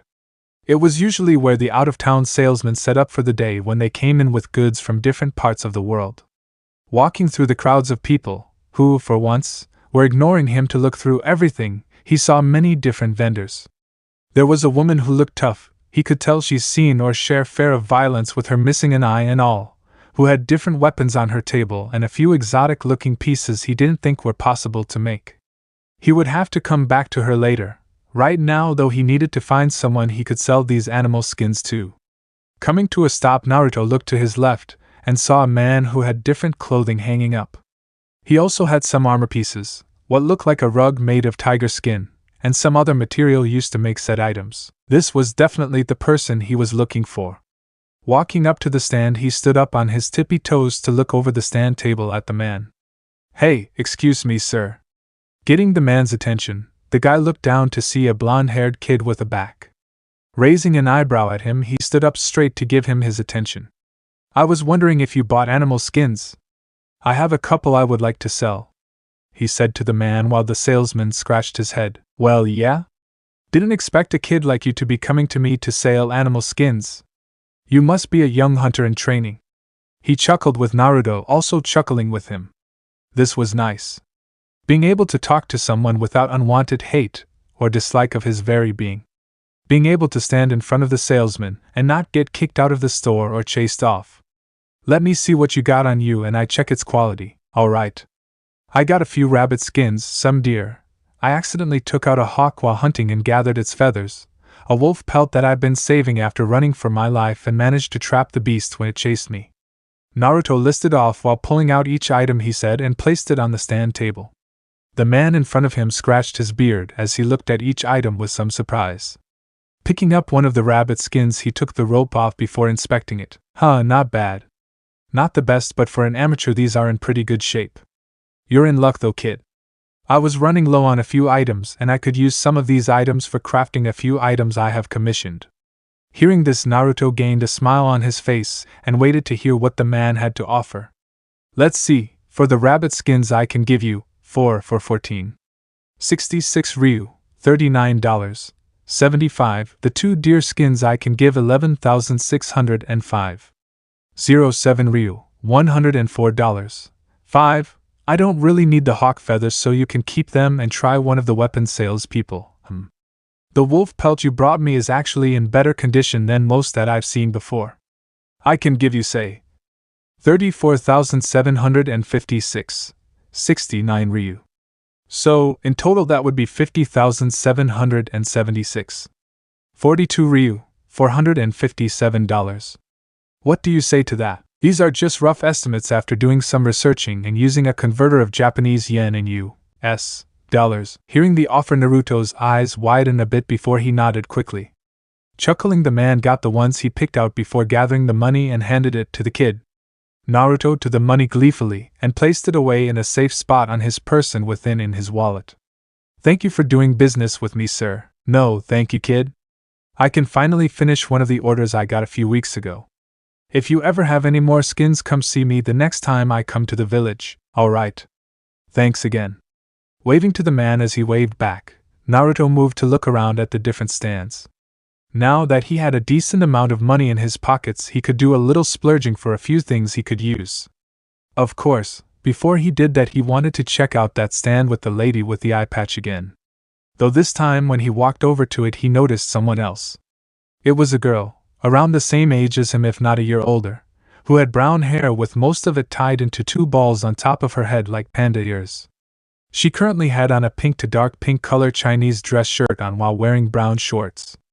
On her feet were sandals that were black and a few bandages wrapped around her ankles. Currently the girl was starry-eyed as she looked at the many different weapons on the table the woman had brought with her. Raising an eyebrow at this, Naruto just shrugged while moving to a different section of the stand and looked through the items. The woman who ran the place turned her lone eye to him and smiled before leaving the panda-haired girl to continue to stare at the many weapons. She was obviously having a hard time in picking something, so she would give the girl a few minutes in deciding. See anything you like to grab? Despite how old you look, you got the eyes of someone who can take care of themselves. So, don't be afraid to pick anything you find interesting, she said while Naruto looked up when she spoke to him before nodding his head. Browsing her wares, he hummed to himself, trying to see what he could possibly grab and use for the future. He didn't want anything too big as it would slow him down, especially at his current size. Searching through, he looked at the different weapons with a slight critical eye. While he wasn't an expert on weaponry, he was observant and had an eye for detail. You have a lot of stuff that seems cool. I just don't know what would be right for me, Naruto said while sighing as the lady chuckled lightly before picking up a curved dagger. She spun it around and handed it to him. Picking it up, he weighed it in his hand while giving a few test swings. It's lightweight but with enough weight to be able to use in combat or to hunt. It seems like it's in good quality. Shrugging, he placed it down on the table before looking around again. While he was doing this, the girl from before was looking around and had picked up a scroll on the table. When she unrolled it, she noticed that it was a blueprint. She raised an eyebrow while looking at, since it was sort of strange. From what she could tell, it was a bow staff type of weapon, but it looked too thin in design to do damage. Then there was the other part of the design, which showed that a part of it expanded outward into wings. Reading the bottom of the design, she saw it said glider. Excuse me, ma'am, but what is this supposed to be? She asked while turning the scroll around and showing it to the woman. Naruto was curious in what it was that and turned around to see what the girl found. When he saw it, his own eyes widened slightly from what he saw and he heard a slight gasp from inside his head. I can't believe it! I didn't think any of those would still exist, especially after what happened during the war with my people, and yet here it is. Came the voice of Aang within his head as he could see through Naruto's eyes. To see something like the air nomad glider design to still be around and in good condition was a miracle. Naruto moved quickly next to the girl and took the scroll from her hand, with her gasping in surprise from the quick takeaway by the boy she just noticed was also here. Hey! You could have at least asked nicely to see it without snatching it, she said while crossing her arms and narrowing her eyes at him. Naruto had the decency to blush and chuckled nervously. Sorry about that. I just got really interested in it when you showed it. You kids have a good eye, the lady said, catching both of their attentions. She smirked and leaned on the table to look at the scroll in them. That scroll is special. From what I've gathered about it, the thing design is old, dating back before even the ninja villages were established. The only problem with the thing is that because of its double feature as not only a staff but as well as a glider, there aren't many people that would or could use it effectively.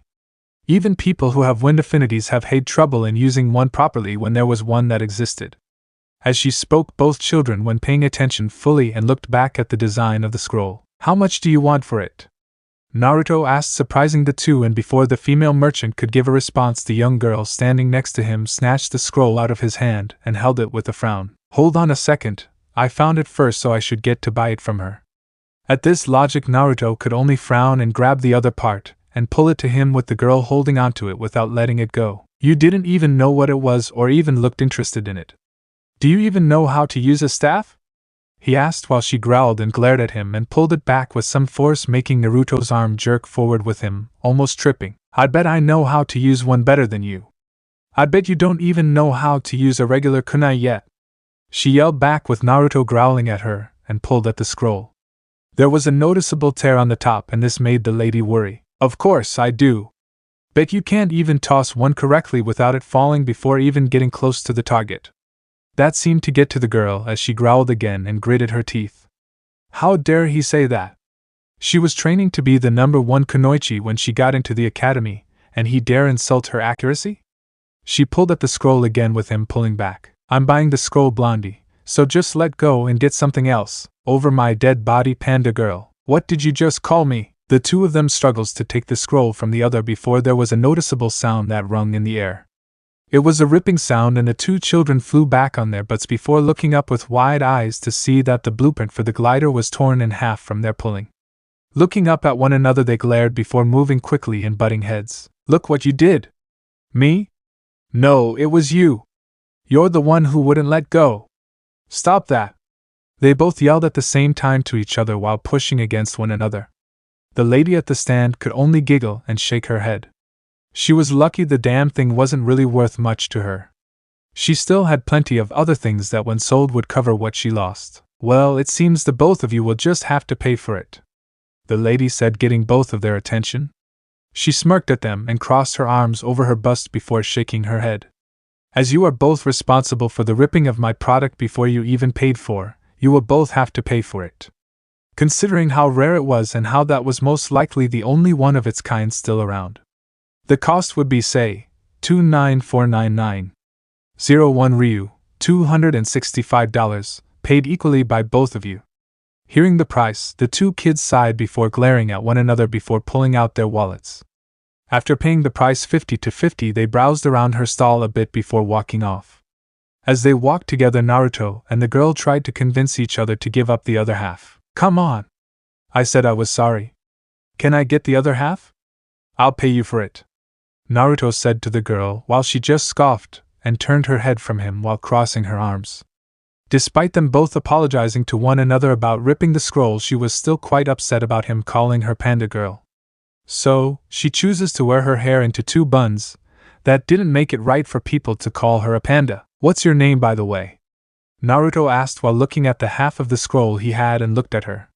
You told me to not call you panda and you haven't introduced yourself either before or after what happened. Well, you haven't exactly introduced yourself either, Blondie.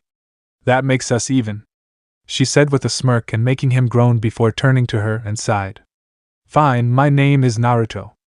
Naruto Uzumaki, he said while holding out his hand to shake hers. She looked at him and gave a small smile before holding her hand out towards him. She shook his hand and he shook back with his own smile coming to his face. I'm Tenten. Tenten Hiragashi, Tenten said back while they let go of each other's hand and looked down at the 2 halves of the scroll they had. How about a deal? Tenten said, getting his attention as she looked up to him. We share the scroll blueprint. In return, I'll get my dad to help us make the staff. He owns the Hiragashi weapons store. If you help, then you can get 20% off at our family shop. Hearing this, Naruto's eyes widened before thinking about it. Wasn't a bad deal if he was honest. Would be good to save him some money when getting some new gear for when he started the academy in 3 years to come. Nodding his head, he looked back up to her with a grin and gave her a thumbs up. Alright Tenten, you got yourself a deal, he said with enough enthusiasm to affect her, causing her to grin as well and nod her head. Great. Then follow me. I'll take you to where the shop is. Nodding again, he fell into step beside her while pocketing his half of the scroll. As they walked, he decided to get to know the girl a bit more since he would most likely see her a bit more in the future, no doubt. So, Tenten, he began while getting her attention. She looked to him while they walked towards her father's shop. What can you tell me about yourself? That was a question she was surprised to hear. Though considering they both may end up in the academy together, it would be good to have someone as a friend going in with her. Shrugging, she decided to tell him about herself and what she planned for the future. Well, there isn't much to tell about me. I used to live in the orphanage because my dad was a shinobi at the time and was out on a long-term mission. My mom had died from heart failure, so I was forced to live there. It wasn't too bad, though I stayed to myself or with one of the good caretakers. When my dad came back, he was injured heavily, making him have to resign from active duty. He came and got me before heading home. He's been a weaponsmith for a long time, even before he resigned from being a shinobi. I help him out a few times as a way to learn how to keep my own weapons in good condition. I also work at the shop and handle any customers when he's busy with an order. She began telling him while Naruto made sure he paid attention. He was a little sad for her at hearing about her mother. Considering how young she was, she probably didn't remember much about her. She was at least lucky to have someone be there for a while. He shook his head to get rid of those thoughts and continued to listen to her talk. I'm fascinated about becoming a kunoichi, which is why I choose to practice with kunai and shuriken instead of playing with dolls like most girls. I want to become a great kunoichi like my idol Lady Tsunade. She is known as the world's greatest medical ninja and the strongest woman around. As she said this, Naruto couldn't help the sweat drop coming to the back of his head while watching her go into a sort of fangirl mode. She had stars in her eyes that were twinkling as she thought about her idol. That's the reason why when I get into the academy I plan on being the kunoichi of the year. Number 1 and no less. She said this all with conviction, making Naruto smile. Her dream was admirable to follow. It reminded him of his own goals. That got him thinking. What were his goals now? He still wanted to become the greatest Hokage, but could he while being the Avatar? From the stories Aang had told him and from the adventures he has read from the books, the Avatar's duty was to the world. They technically couldn't stay for one place even though they could live in one place. It made him think, would he be able to stay in Konoha? What about you, Naruto? What can you tell me about you? Tenten's voice brought him out of his thoughts and inner conflict. Blinking, he looked to her and hummed, thinking of what exactly he should and could tell her. Well, I've been an orphan since the beginning. I don't know who my parents are. There are only a few people who actually looked out for me when I was young.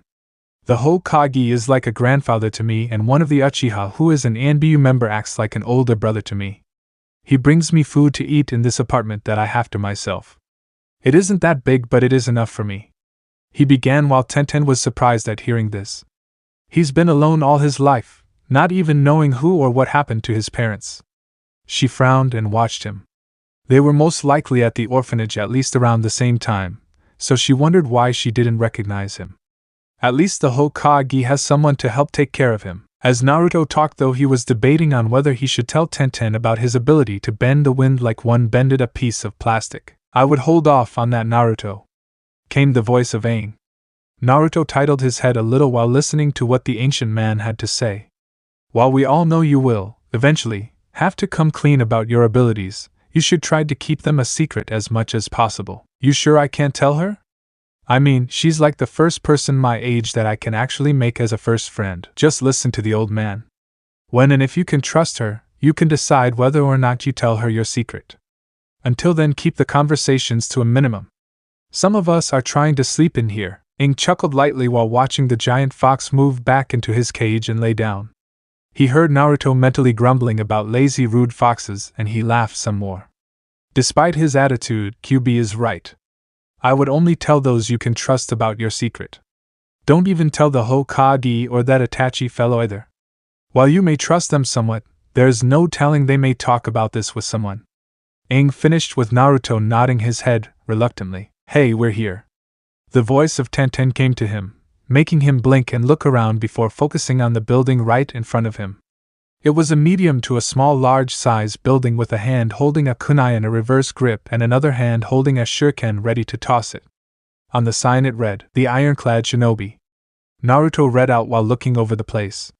He followed Tenten inside the shop and his eyes widened while looking at everything inside. This place had practically everything.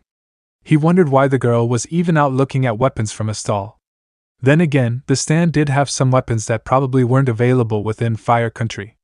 Moving around the store, Naruto began looking at everything. From the clothing section to a few high-grade kunai. He even found a set made for hunting. Naruto! Come here! Turning his attention away from the kunai, he walked to where he heard the voice of Tenten and saw her standing next to a tall, large man. He easily stood around 6 feet height. He had broad shoulders and large muscles, showing he did work extensively as a blacksmith. He was currently in a muscle shirt with a blacksmith apron on. His face was sharp and he had a scraggly beard on his chin. Naruto, this is my dad and owner of the shop, Shimoda Hirogashi. Naruto looked at the giant of a man and shook his hand when offered. Nice to meet you, Hirogashi-san. The man chuckled and gave the boy a firm handshake before smiling down at him. Please call me Shimoda. A friend of Tenten is a friend of mine. Just let me know when you want to take her hand in marriage before proposing," he said, making the two kids blush heavily. "Dad, I'm kidding."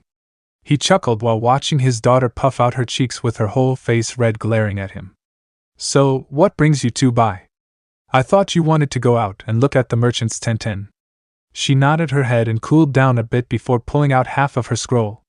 Naruto pulled his out as well, and they explained to the man what happened at the weapons stand they were at. Hearing the two tell how they argued and tore an ancient scroll made him shake his head at their childish ways. Though he supposes it was still good. They were kids and it wouldn't be right for them to grow up too quickly even with the field they were going into. Once they set the scroll on the counter, Shimoda lined up the two pieces so he could get a look at what the blueprint was about. Scratching at his chin, he hummed at what he was looking at. It was an intricate staff, he could say that.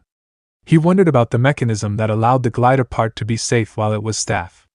Could be built the same as the giant fans that those from Suna tend to use from time to time. My, this is definitely interesting. I wonder who was able to fully use this to its full capabilities. Using it as a regular staff for combat would be easy, but using it to, well, fly in this case, must have been tough. It would take a strong wind affinity to use it. And I mean strong, like if you were a shinobi from Suna, he said while two looked to him and the blueprint with even more interest. They wondered if any Suna shinobi had one of these. Of course, the lady did say this was the only blueprint design ever found, so there couldn't be any of them around. Especially if they could use the fans they have. The fans would be better used for casting wind jutsu. Shimoda told the two that he would be able to make it, but considering the resources needed to make it, it would be a while before it would be completely ready. He gave them 2 months in time that it would take to make it. Naruto offered his help in any way, not just for the discount Tenten promise, but to also get a hand in making it. Shimoda accepted his help and told him any time he had free time on his hand to come by, and he would show him the ropes around the shop. Looking at the time, Naruto realized he needed to be off. He had more training to do with his airbending, and then he needed to get back to his apartment to eat something.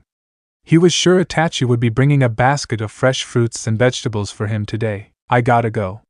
It was nice meeting you, Shimoda, and you too, Tenten. Hope we can hang out some more later, maybe train together." Tenten smiled and nodded her head. "I would like that, Naruto, but don't expect me to go easy on you if we end up sparring." She said this with the determined look in her eye that Naruto returned with his own. Waving to the two, he exited the shop and began running back to his secret training ground. "He's a nice boy, Tenten. You should be his friend and stick around him more. Especially when you both end up in the academy. He'll need your help," he said while turning and grabbing both parts of the scroll. Naruto said he wouldn't mind leaving his half here since he would obviously need it to work on the staff. Tenten, catching what he said, blinked before turning to look at her father's back. "Wait, what do you mean?" she asked while he stopped and looked at her with a smile and chuckled lightly. "There are things about that boy you don't know. He is special, yet a lot of people just don't see it," he said while sighing. This just made Tenten more confused. Looking at her face, he turned back to her and crouched down to her height. "The boy has a lot of hate aimed towards him. Reason why he is alone, and why you never saw him at the orphanage." "Wait, you knew he was at the orphanage? Why do people hate him?" she asked while he just shook his head and smiled at her. "Tenten, as you grow older you will realize that a lot of people hate for reasons most of us will find to be silly or outright stupid. Naruto is someone who doesn't even know why he has such hate to him, and people are forbidden to speak about it. It is as such so the boy could try to live a better life, but people are fools. Just do your best to be his friend and get to know him for who he is. Not what others may say to you about him. Okay?" At his explanation, she contemplated his words before nodding her head, making him smile. "Good. Now, how about we get some dinner?" 2 hours later, Naruto's apartment. Naruto was currently snacking on an apple he had. He had finished his airbending training for the day, and after getting home, he began to relax. It was only a little while later that he heard knocking and opened the door up for Itachi to come in with enough food to last him for the month. They chatted while Itachi explained how he wanted to introduce Naruto to his little brother Sasuke and get them together for a little training session. Naruto agreed since he felt it would do good to get some extra help for when he entered the academy. The training would be tomorrow around noon, and afterwards they would have lunch. Itachi soon had left since he was in ANBU, so he had his duties to attend to before making his own way home. For a while Naruto just relaxed and snacked on a few apples he had while watching one of the few interesting movies that came on TV.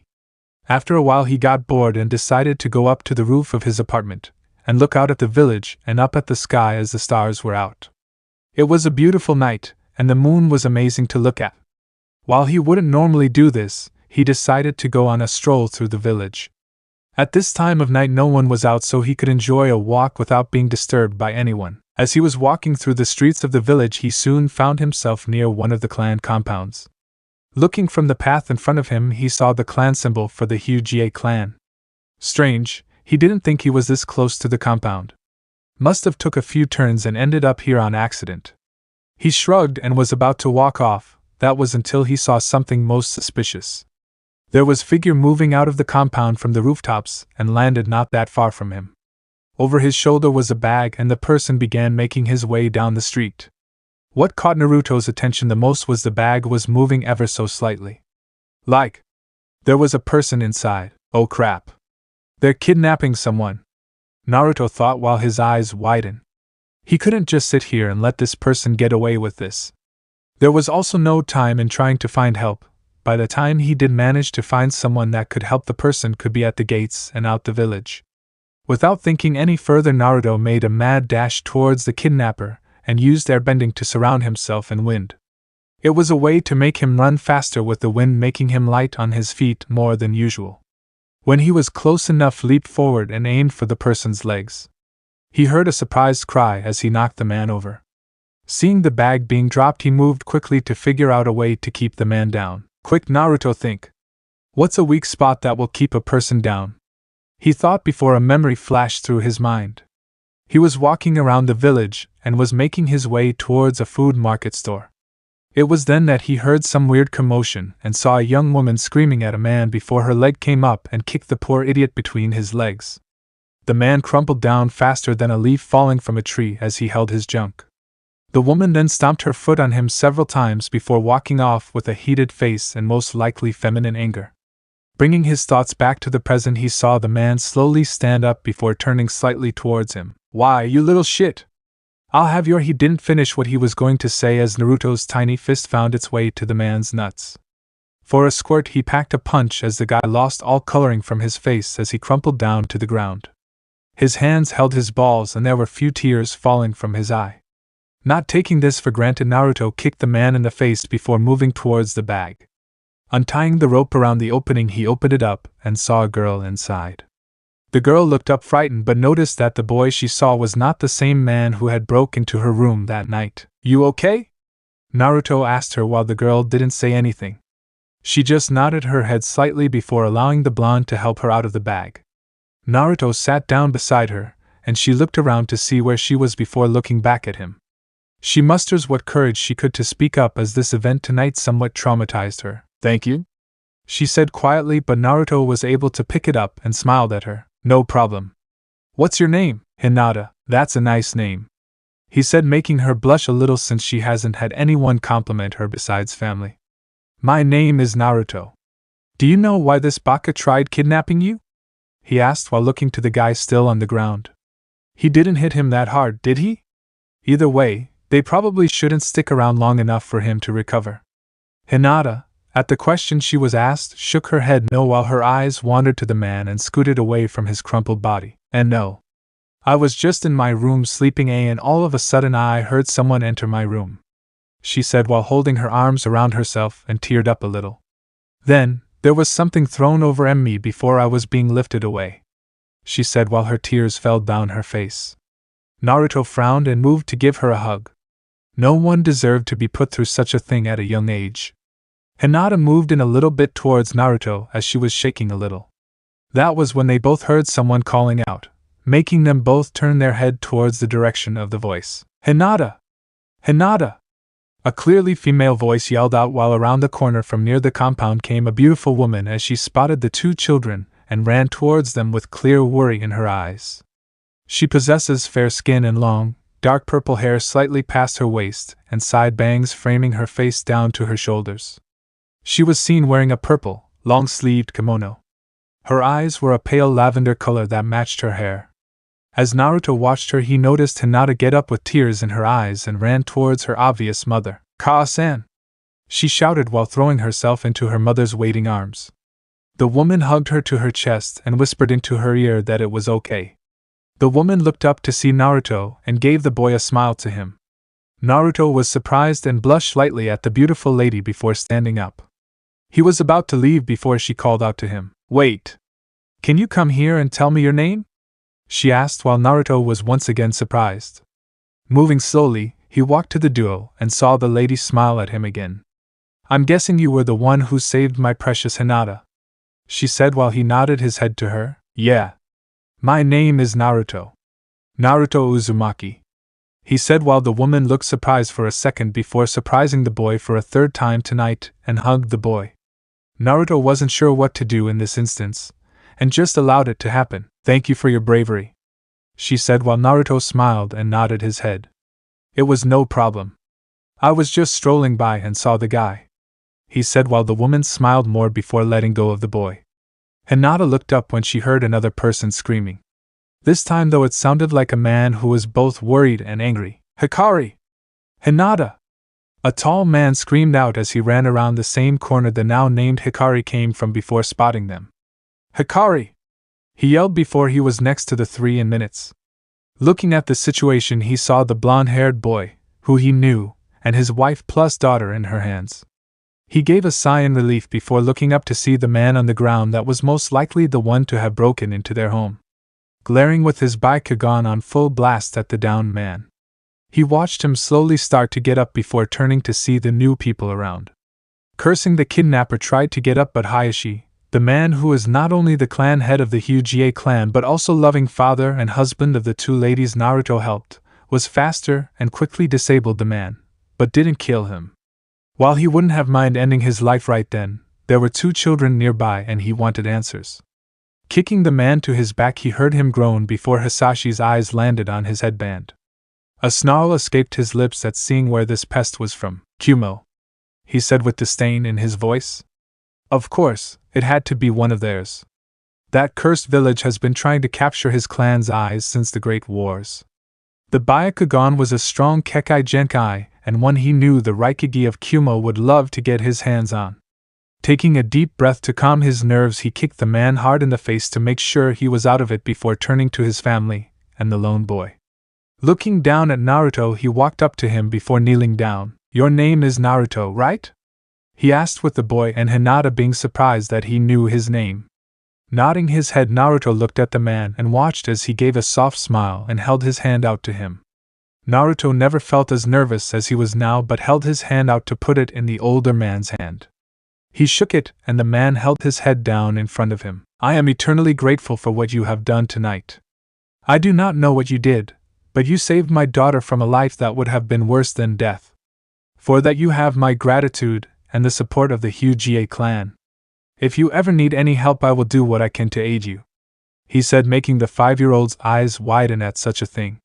He wasn't even old enough to drink or know the meaning of sex, and yet he just gained not only the respect from a clan head but also a favor for anything he may need in the future. Bowing his head lightly, Naruto smiled back to the older male before chuckling. "It was nothing. I'm glad I was able to help," he said while the man chuckled himself before standing up. That was when an ANBU member landed down near them all. Hayashi instantly became serious with his stoic face coming back to him. The ANBU member had an owl mask on and walked over to the clan head while seeing the man from Kumo on the ground knocked out. "Well, seems you have everything under control here, Hayashi-sama. Good thing he isn't dead too."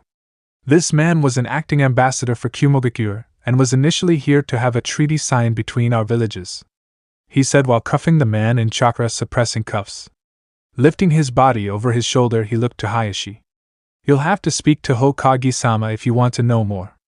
Hayashi simply nodded his head while the ANBU member nodded back before using a shunshin to head to the TNI department to lock the man up for questioning in the morning. Sighing to himself, Hayashi turned to see Hikari stand up while holding Hinata in her arms. Walking to them, he gave his wife a kiss on the cheek and checked up on Hinata. Naruto felt awkward at this family reunion of sorts and decided he has had enough excitement for the night. Turning around, he began his trek home while not catching the eyes of Hinata on his back. That night Naruto may not know it, but he gained a new friend and admirer for the future. Crazy night. I hope something like this doesn't happen again, he thought to himself while wrapping his hands behind his head. Though for some reason he couldn't help feel like he jinxed himself. Only time will tell for the future ahead of him. If he has said it once, he will say it again until he could find a new sucker successor to take this hat from him. He was getting too old for this shit. Just last night the potential kidnapping of the Huga heiress was thankfully thwarted. And by someone he least expected, no less. Imagine Hiruzen's surprise when Naruto Uzumaki was brought before him and was told by Hayashi that it was he who stopped the kidnapper. That threw him for a loop and was an interesting start to his day. When asked what Naruto was doing out so late, he was simply told that he liked to stroll through the village at night when no one was around to bother him. This made him flinch unnoticeable by everyone there. It made sense why Naruto would want to wander around the village with no one around. Shaking those thoughts away, he quickly told the boy how proud he was of saving the girl. He would meet up with the boy later to talk about some things and reward him later. After Naruto left, Hayashi spoke about the ANBU, claiming that the man who tried to kidnap his daughter was the ambassador from Kumo. This was both startling news as well somewhat predicted. He knew he should have had some ANBU watching the man more carefully. He just didn't think this one person would almost get away with kidnapping. He had dismissed the Huga clan head and waited for those in the INT department to get him answers for this recent incident. It wasn't until noon that Ibiki Marino, the head of the INT department, stepped into his office. Report. The Hokage declared while Ibiki nodded his head before standing straight. The man that was apprehended last night is indeed the ambassador for Kumogakure. We've discovered he had a secondary mission, off record. Once the negotiations were settled and the treaty signed, he would infiltrate the Huga compound and kidnap one of the young children of the main house family. It was fortunate that he was stopped instead of outright killed. With him alive, we now have leverage and proper evidence to convict Kumo and their Raikage of this crime. Hiruzen nodded his head while taking a deep inhale of his pipe and slowly letting the smoke slip past his lips. He needed to jump on this advantage they had now before any agents could come and possibly silence the ambassador. They needed him alive for the moment. Dismissing Ibiki, he pulled out 2 scrolls and began writing 2 separate letters. One for the Fire Daimyo and the other for the Raikage. Most likely right after he sends this letter would the Lightning Daimyo send one to the Raikage about the meeting he would want. To prevent war and this event from becoming public knowledge, a meeting would be held with a deal being struck. With each passing hour, it became obvious who would be coming out of this with the upper hand. Wahahaat! Many who heard this anger-filled scream knew it would be best if they avoided the Raikage mansion for the next couple of hours. The Jounin who had delivered the 2 scrolls was feeling the pressure of his Kage's chakra and anger. It was unsettling, and he hoped beyond everything that he didn't become the man's next training dummy. I stared at the letters he had just received. At least to say, the contents of both did not make him happy. It was only because of his self-control that he didn't toss his desk out the window, along with the one who brought him these letters. The ambassador he sent to Konoha was supposed to return last week. Not only was he not here, but the letters he had were from both the current 3rd Hokage of Konoha and their very own daimyo within Lightning Country. The one from Konoha pissed him off from the accusations being placed on them. He knew there were no orders about kidnapping any Hugas. Those times were behind them, and he didn't want to continue that practice of kidnapping clan members for their bloodlines.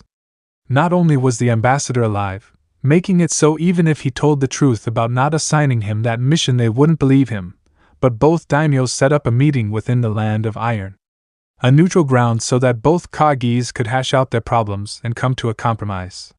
Both countries did not wish for war. Better to clash with words than with blades during these relatively peaceful times. I knew not what good would come from the coming meeting. He could only hope for some mercy from his daimyo. Though that wouldn't stop him from keeping things busy here. Dismissing the Jounin in front of him, he pressed a button on his desk to contact his current secretary, and told them to call for certain individuals and his shinobi force to investigate these supposed orders. Once they showed up, he told them what was happening, and what Kumo was being accused of.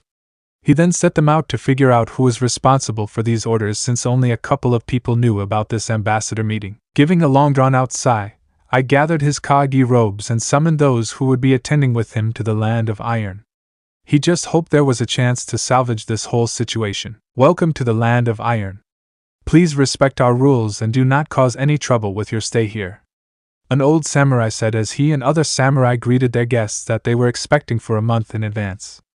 His name was Mifune, and he was the leading general of the whole country. Before he stood the Hokage and Fire Daimyo of the Land of Fire. With them stood the Fire Daimyo's guardians. One of them was Hiruzen's son, Asuma Sarutobi and Shuriku, a ninja monk. While the 12 ninja guardians had been disbanded a while ago after a failed coup d'etat of 6 traitors, the daimyo still trusted both of these 2 men to protect him with their life, and knew no one better to do the job better than his samurai guards. With Hiruzen were 2 ANBU members that were his most capable shinobi and kunoichi respectively. One wore a weasel mask and the other a dog mask. On the other side of the group were the Raikage and Lightning Daimyo of the Land of Lightning. Standing beside the daimyo were 2 of his most trusted elite samurai guard. Beside I was a young man with shaggy white hair that covered his left eye. He had dark skin and black eyes that held a boring look to them. He wears a high-collared, sleeveless uniform with loose-fitting pants, bandages on his wrists, and the one strap over one shoulder flak jacket of a Kumogaku shinobi. Next to this man was another young man who had short blonde hair. He wears the standard attire of the Kumonin, a sleeveless, black shirt with a one strap over one shoulder white flak jacket, black forehead protector, characteristic black, elbow-length arm guards, and the red and white Kumogaku shin guards along with a pair of sandals. Both parties bowed respectively towards the samurai general. Soon they were led to a large building that held both the rooms they would be staying in and the large meeting room where this whole thing would take place at. It wasn't long for everyone to have their luggage sorted out before the Kage and Daimyo duos made it to the meeting room. A large U-shaped table was set for them to have a conversation. The Hokage and Fire Daimyo sat together with the Raikage and Lightning Daimyo sitting across from them. Mifune stood at the front of the table with his hands behind his back. Behind him stood 2 of his top samurai that were ready to help intervene with anything. The personal guards of Kage and Daimyo stood behind their respective lieges a fair distance to allow them the space to start things off. The air was pretty tense with each person looking at each other warily. To break the tension that seemed to just increase with each passing second, Mifune cleared his throat to get everyone's attention. Today we are here to discuss the crime of kidnapping a clan heir between 2 countries. Hokage-sama, you have the floor. Please explain your findings to the room. Hiruzen nodded his head and cleared his throat before staring across the room toward A, who kept a calm look on his face and didn't show any sign of irritation to the crimes being accused of his country. A month ago, Konohagakure and Kumogaku were attempting to create a peace treaty after both finding the small war between our villages to waning on our spirits. I had agreed for Asama to send one of his top shinobi as an ambassador to our village. It was a week after our communications that the ambassador arrived. As he was our guest, we treated him fairly. The treaty talks began as he and I began negotiating the terms of the agreement. It took several days within the time he was allowed to stay within Konoha, but we eventually came to an agreement that would benefit both of our villages in the long run. It was on the last night of his stay that the incident happened. The ambassador was caught trying to sneak out of Konoha with one Hinata Huga, the current heir of the Uchiha clan, on her birthday no less. Fortunately, he was caught by a young boy who saw him trying to sneak away with Hinata in the sack he had. The boy was able to catch the man off guard and bought enough time for the clan head of the Uchiha, Hayashi Uchiha, to knock the man out. The next morning he was interrogated for information, and we were told of his, off-record, mission he had. Taking a breather from his explanation, Hiruzen eyed the room to gauge the reactions of those here. The Fire Daimyo was unhappy about these events, especially since they were gearing up for a peaceful period that hasn't been around for a long time. Though he, and a few others, were interested in the part about a boy finding and stopping the kidnapping from being successful, the Lightning Daimyo had a frown on his face as he thought through everything that was said. He knew about his shinobi village urges about getting bloodlines and those with dojutsus. Though, he hoped that the current Raikage wouldn't have those same ideas as his predecessors. A, on the other hand, couldn't hold back the glower that came to his face. I would like to state that Kumo had no intention of committing any more bloodline theft. That stopped the moment I took this position, and I made it clear to all of my forces that we would strengthen our village with our power. I would like to request proof that the ambassador had such instructions for this supposed mission. The Raikage has a point. The Lightning Daimyo spoke up. Eyes turned to him as his hands supported his head. While it is a terrible thing to have happened, and you have my sincere apologies for it, what proof do you have that this shinobi acted upon the Raikage's commands and he isn't one of the few supporters of the old ways who wish to complete an old goal?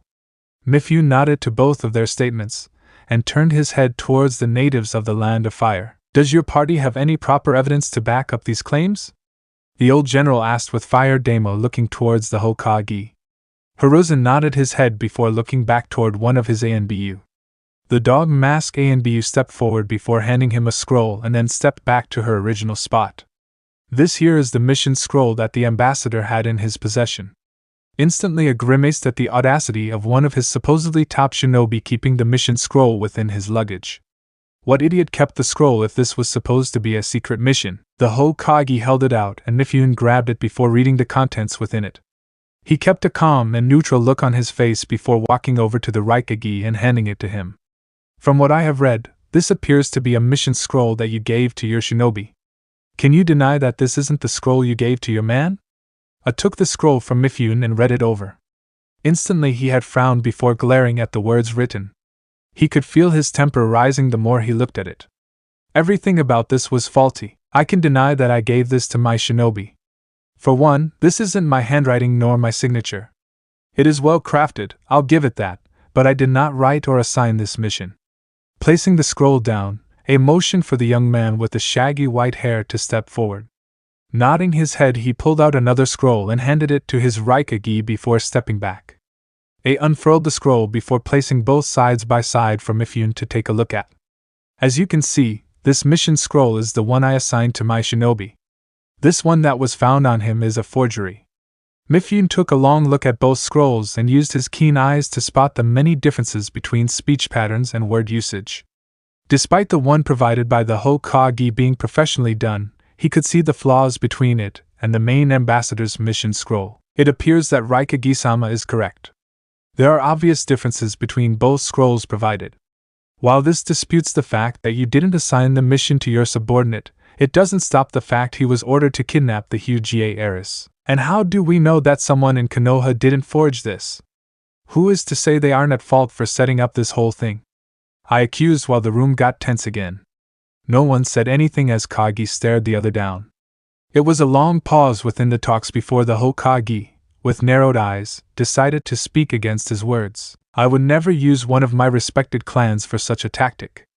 To accuse us of such a thing is ludicrous. We could easily accuse you of using one of your shinobi to create the forgery as a way to dissuade us from seeing the truth. With those words, Ace slammed his hands on the table and stood to his feet with anger clearly shown on his face. And you would be a fool to accuse me of such a thing. Instantly everyone's private guards were on standby with weapons out from the hostile motion of things. There was a tense silence as everyone stared at one another, waiting for someone to make a move. Mifune was still calm, but they could see his hand was close to the handle of his blade if he needed to intervene. His samurai already had their blades halfway out of their sheaths. Taking a deep breath of air to calm himself, Ace sat back down in his chair before bowing his head to Mifune. Forgive me for my temper, Mifune-sama. With these words, all the private guards placed their weapons away and the atmosphere cleared up from how tense it was before. Everyone was still on edge, however, and kept their bodies tense for action. Once things calmed down, Mifune motioned for his samurai to stand down before he walked towards the middle of the room. You are forgiven, Raikage-sama. I understand that these talks have made everyone on edge for the accusations thrown at one another. Let us take a 10-minute break before continuing these negotiations. Everyone seemed to agree before the Kage and daimyos stood to their feet. Bowing to one another, everyone walked their separate ways to cool off from the proceedings. Each of the daimyos had a quick talk with their respective Kages about what would be happening next when the talks continue. Discussions of plans on how to make these negotiations work in their favor. The Fire Daimyo was currently interested in hearing about the boy who stopped the kidnapper. Hiruzen told the man who ruled his country about young Naruto. Told him about his status and who he was. The daimyo wasn't happy that he didn't know about this boy, and Hiruzen explained his reasoning for keeping him a secret. He had forgiven the old Hokage and told him about his idea to not only fix the mistake of leaving Naruto alone and ostracized by his village, but also proper compensation for the attempted kidnapping. Hiruzen was a little stunned at his suggestion but couldn't refute his daimyo's plan. He didn't like it since this would mess up someone's life just to stave off the thought of war, but they did things all the time in the name of peace. Sometimes you just had to sacrifice another's life to achieve the results everyone wants. The 10-minute break had ended and each party returned to the meeting room before taking a seat. The fire daimyo decided to take the floor and stood up while looking toward Mifune and then the lightning daimyo. During the break, I have discussed an idea with my Hokage and we have agreed. To keep the peace between both countries, we propose a new treaty be made. Whatever stipulations that were accepted the first time will be gone over again, and proper changes made to put this all behind us. However, before we speak of such conditions, I wish to make a demand. I have been informed that the boy who saved the young Huga's life is someone of importance. He is a clan heir. I will not divulge his identity right now to anyone to keep his identity close to my heart. My demand is thus, for the attempt of kidnapping a clan heiress and a potential successful kunoichi, Konohagakure, with my backing, demands for an exchange. Whether or not the Raikage did or did not give this mission has become irrelevant without more proof that I doubt any of us have right now. As such, we demand that Kumogakure exchanges one of their future kunoichi for the ambassador that Konoha has in their custody. They will then be arranged to marry the boy in the future when both come of age. The fire daimyo's words sent a shock of silence throughout everyone. A was clenching his fist tightly while doing his best to rein in his temper. The two shinobi behind him looked stunned at such a proclamation. This man wanted them to trade one of their own just to get back the ambassador who would be labeled a traitor. And they would be married off to some brat no less. Mifune kept silent to this as he thought over such a thing.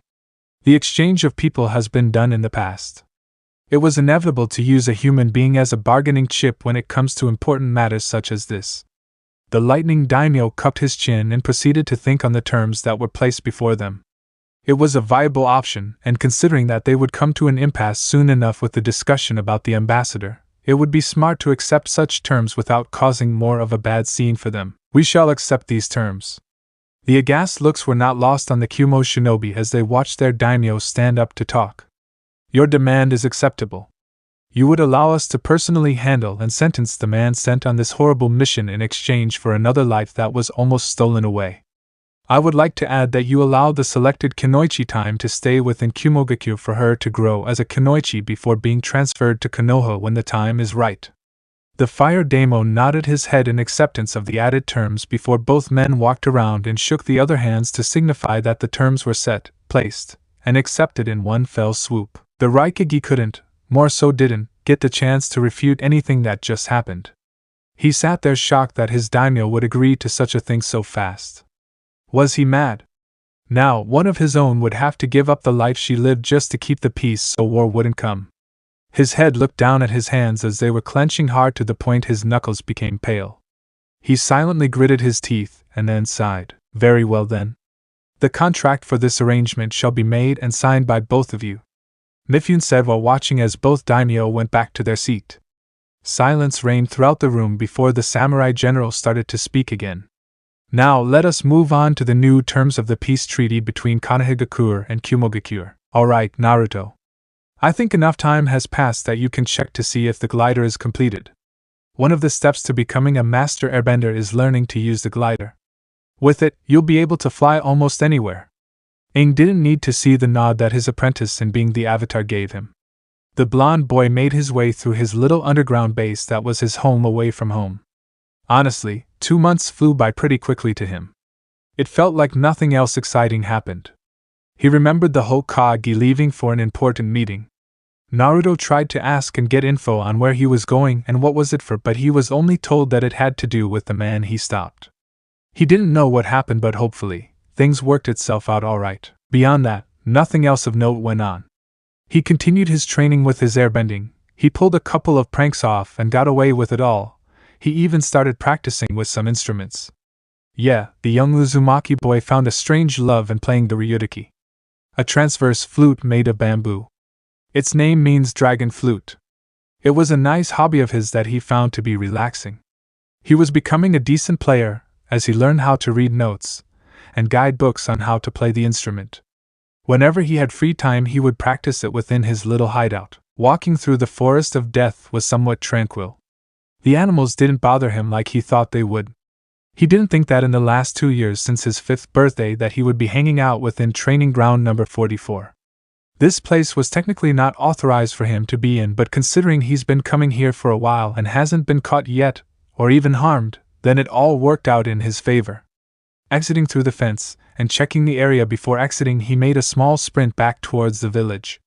It didn't take him long to find himself on the road towards the ironclad shinobi. Entering the shop, he looked around and didn't see many people inside. A few shinobi here and there browsing around while Tenten manned the front counter, helping with purchases. When her eyes landed on him, she smiled and gave him a wave of her hand as she just finished a sale. Naruto moved to the counter and leaned on it while grinning. "So is it done?" he asked, and Tenten could only roll her eyes before flicking his forehead. He yelped while rubbing it as she glared at him. "You could at least greet me before coming in here asking for something." She pouted slightly with narrowed eyes, making the blonde sweat lightly. He gave a soft chuckle before smiling at her. "Sorry. Hey Bun, how you been doing?" A cheeky smirk came to his face while Tenten felt heat come to hers as she growled. Naruto snickered before quickly dodging out the way as the in-training weapon mistress tried to tackle him. "I told you to stop calling me that," she shouted angrily while Naruto continued to laugh. He then yelps when she came up to him and started pulling at his whiskered cheeks. Even with the pain in his cheeks, he kept chuckling, making her ire rise. "All right kids, you can settle down now." In came the voice of Shimoda. He chuckled at the antics of these two. Ever since their meeting 2 months ago, they'd become best friends almost. Honestly, he was happy for both of them. They could both use someone else around their age to hang with. Tenten because she never really clicked or got along with the different girls that liked to be girly. And then Naruto because of the burden/responsibility he was laid with. The boy was a ray of sunshine. He couldn't understand how anyone would hate him. "You're both here for a reason, remember?" he asked with both kids grinning and moving to stand in front of him. He chuckled before moving to the back of the shop. They heard some moving around before watching Shimoda walking back while holding something wrapped with a black cloth. Setting it down on the counter, he couldn't stop the chuckle coming from him as he watched both kids stare at the hidden item with stars in their eyes. Deciding not to hold them in suspense any longer, he pulled the cloth off to reveal the item he created after 2 months of studying, trial and error, blood, sweat, hard work, and a little bit of prayer when certain parts malfunctioned on him. Before them, laid a staff with the wood being a darker brown, almost black, color. The sides had what appeared to be panels for something to come out. Some carvings looked like seals along the whole shaft. It was more rectangular than cylindrical. Inside Naruto, Aang couldn't hold back the smile that came to his face. It has been a long time since he has seen a glider, including the one that was made for him by the mechanist he met when he was younger. It was a great design for being a modified version of the original gliders, and that snack compartment did come in handy. "Alright, kids? Let me go over this creation of mine. It took a lot of studying from that scroll you gave me and even more late night working to get it done. The staff is made from specially crafted wood, grown within Fire Country itself at the Fire Temple. A special oak that is feed chakra and water to help it grow. Now because of this, it makes the wood sturdier than other trees out there. Takes a special kind of axe that can get past the natural defense of the tree to even cut it.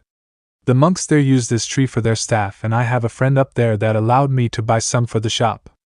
I won't bore you with the exact details it took to shape this baby into what you see now. Just know I had to do some extra work because of the other compartments that go with it." Shimoda grinned, seeing that the two were invested in his tale of the staff. They didn't. There was wood specially made with chakra that you couldn't even cut with a normal axe. Now, since the natural shape of the staff isn't supposed to be as thick as a normal polearm weapon, I grafted some seals into the base. His finger pointed to some carvings they could see. It was sealing language, but both of them were inexperienced with such a thing, so they had no idea what it was they were looking at. This seal will allow the staff to take in chakra. Make it so you can increase the defense of the wood to fight off anyone with a sword so they don't cut it in half. It can also absorb any chakra attacks, though you'll have to be careful with that feature. There's only so much the staff can absorb before cracking from the pressure. You'll know exactly when you see the seals start to glow from how much is absorbed into it. That's awesome, Databeo. You outdid yourself this time, Dad. Ha ha ha, thank you both. Though I'm not done yet. Picking up the staff, Shimoda pressed a button on the side of the staff. Soon both watched as from the top to halfway down came out a fan. One on both sides. It was large enough to cover his back. At the bottom, they could see similar smaller fans that came out as well. With the press of a button, it transforms into this glider. Honestly, I have no idea how you both can use this part. Yes, some handles come out for you to grab on, and at the bottom, a place to set your feet. I just don't see a time for either of you to use it considering the lifestyle of a shinobi and kunoichi alike. Though, who knows? It could come in handy. If you learn to use it properly, he said while pushing the fan wings back into the panels. Placing the staff back on the counter, he stared at the two before a smirk came to his face. So who gets to use it? As the question came, both children paused before thinking to themselves. They both paid for the scroll. Staring at each other, they had a silent debate on who should take it. Shimoda watched as they both nodded their head and turned back to him. I'll take it. Wait, what do you mean you'll take it? Stop that. Shimoda laughed as the two pushed their foreheads against one another. He could practically see the sparks between their eyes against one another. Shaking his head, he patted them both on the head to get their attention. All right, kids, that's enough. You don't need to worry about who is taking this one. Simply because I had enough resources and material to make a second one. Shimoda said and couldn't help laughing at the look on their faces. Moving to the back for just a minute, he came back with another staff covered by a black cloth. Pulling the cloth back, he showed it to them and they both could see that it was practically the first one's twin. Shimoda handed it over to Naruto with the secret avatar taking it gently. Soon a grin grew on his face while looking up excitedly at Tenten. She had the other staff in her hand and had a grin on her face. It was obvious they wanted to test out using them right away. Moving to the wall that had many different scrolls on weapon styles and usage, he grabbed a beginner's kata and polearms. Turning towards his daughter, he handed her the scroll and gave her a nod. She nodded back with a smile before leading Naruto out of the shop. Smiling at the two running out of his shop with Tenten holding on to Naruto's hand. Those two were getting closer and closer with each passing day. Shaking his head, he went to attend to the other customers still in his store, and those that were starting to come inside. I brought your biweekly groceries, Naruto, Itachi spoke as he walked into the apartment. Naruto was currently relaxing on his couch reading a book. Looking up, he smiled at his brother figure coming in with bags of food from the market. Placing it all down in the kitchen, he began placing them away. Thanks, Itachi and I'm glad you are willing to do the shopping for me, but... Turning around, Naruto couldn't help the sweat drop that fell at the back of his head. Itachi had a frilly apron over his ANBU outfit, and he was currently whipping up lunch for him. You know you don't have to cook a meal for me, right? All he got was a small chuckle with a ghost of a smirk on his face. Don't worry about it, Naruto. My mother lets me do this all the time. Father is a handful a lot of times, so she likes to take days out of the week to be to herself or with friends without him near. I don't blame her. Naruto could only shrug at that and went back to reading his book. It was a book on the ryutuki. Ever since he has been learning to play it, he always tried to read up on the instrument. Reading different songs that could be played on it, and the expert finger usage. An hour had moved by with Naruto and Itachi eating the meal he made for them. Naruto couldn't believe how great of a cook Itachi was. If ever chose to retire from being a shinobi, he could open a restaurant of his own.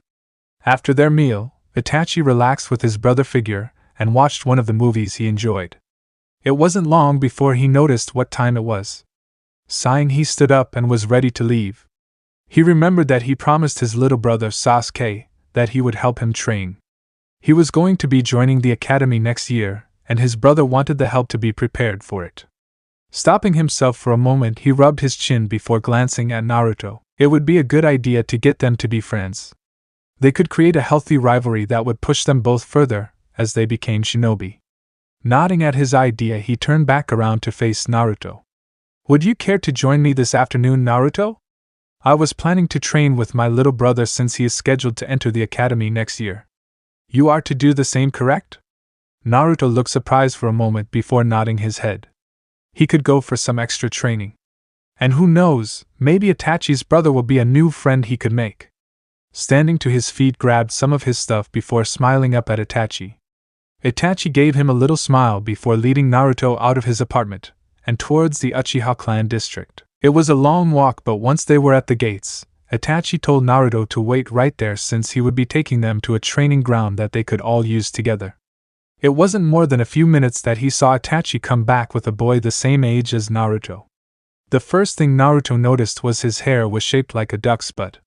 He held in his snicker as they came closer to him. Naruto, this is my Otsuto Sasuke. Sasuke, meet Naruto. He'll be joining us for training today. You will both be attending the academy soon, so it would be best if you got to know one another. You may one day end up on a team. Both young boys nodded before looking at one another, and smile appeared on their faces before shaking hands. Itachi led both young boys to an open training field. Deciding to start easy since they were still kids, he had them do laps around the field, 15 laps to be exact. Easy in Itachi terms were different. After the laps, he allowed a 10-minute rest before having them do push-ups and sit-ups. 3 sets of 10 for both workouts. What made it harder to do though was that Itachi made them do it in sync. Each mess-up that happened was met with both boys doing it all over again. Naruto and Sasuke couldn't help but pant in exhaustion once it was over. I mean hell, they were only 7. But who were they to argue about it when the one training them graduated at the same age? After proper rest and a water break, they were back in the training session. He wanted them to have a proper handle on hand-to-hand combat. Itachi showed them the starter stances he was taught in the academy. While he knew that Sasuke would one day learn their family style, he still wanted him to know the basic stances and movements. After that, he had them both spar against each other. With each strike and move, he would walk around their bodies to pick apart what they were doing. Itachi didn't hold back in pointing out each mistake and the proper way to fix it. Naruto and Sasuke were getting a decent grasp on the stances but were lacking the fine movement each one required. Which was fine since they were young, and this would be the first of many other spars that would fix the issue.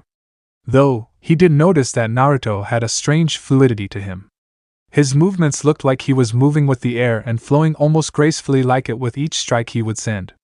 Naruto would grow to be a quick opponent if he worked on developing the movement that he was showing now. Itachi soon called for the spar to end. It was getting late in the afternoon, and he figured that they accomplished quite a bit today. Naruto bid both Uchiha brothers farewell and asked Sasuke if he would be willing to hang out sometimes. This surprised the young Ravenet, and gave a nod of his head. Grinning, Naruto nodded back before waving at them both and taking off back to his apartment. Itachi led Sasuke back to their family compound, with Sasuke looking happy that he managed to make a friend outside of the clan. This is it. It was finally time. Naruto stared at multiple targets that were set up around the room he was in within his hideout. Taking a deep breath, he felt the air around him ready to be manipulated by him. Doing a mental countdown, he prepared his body. His hands curled into a fist before loosening up. His feet bounced on the ground before looking up as his countdown reached 0.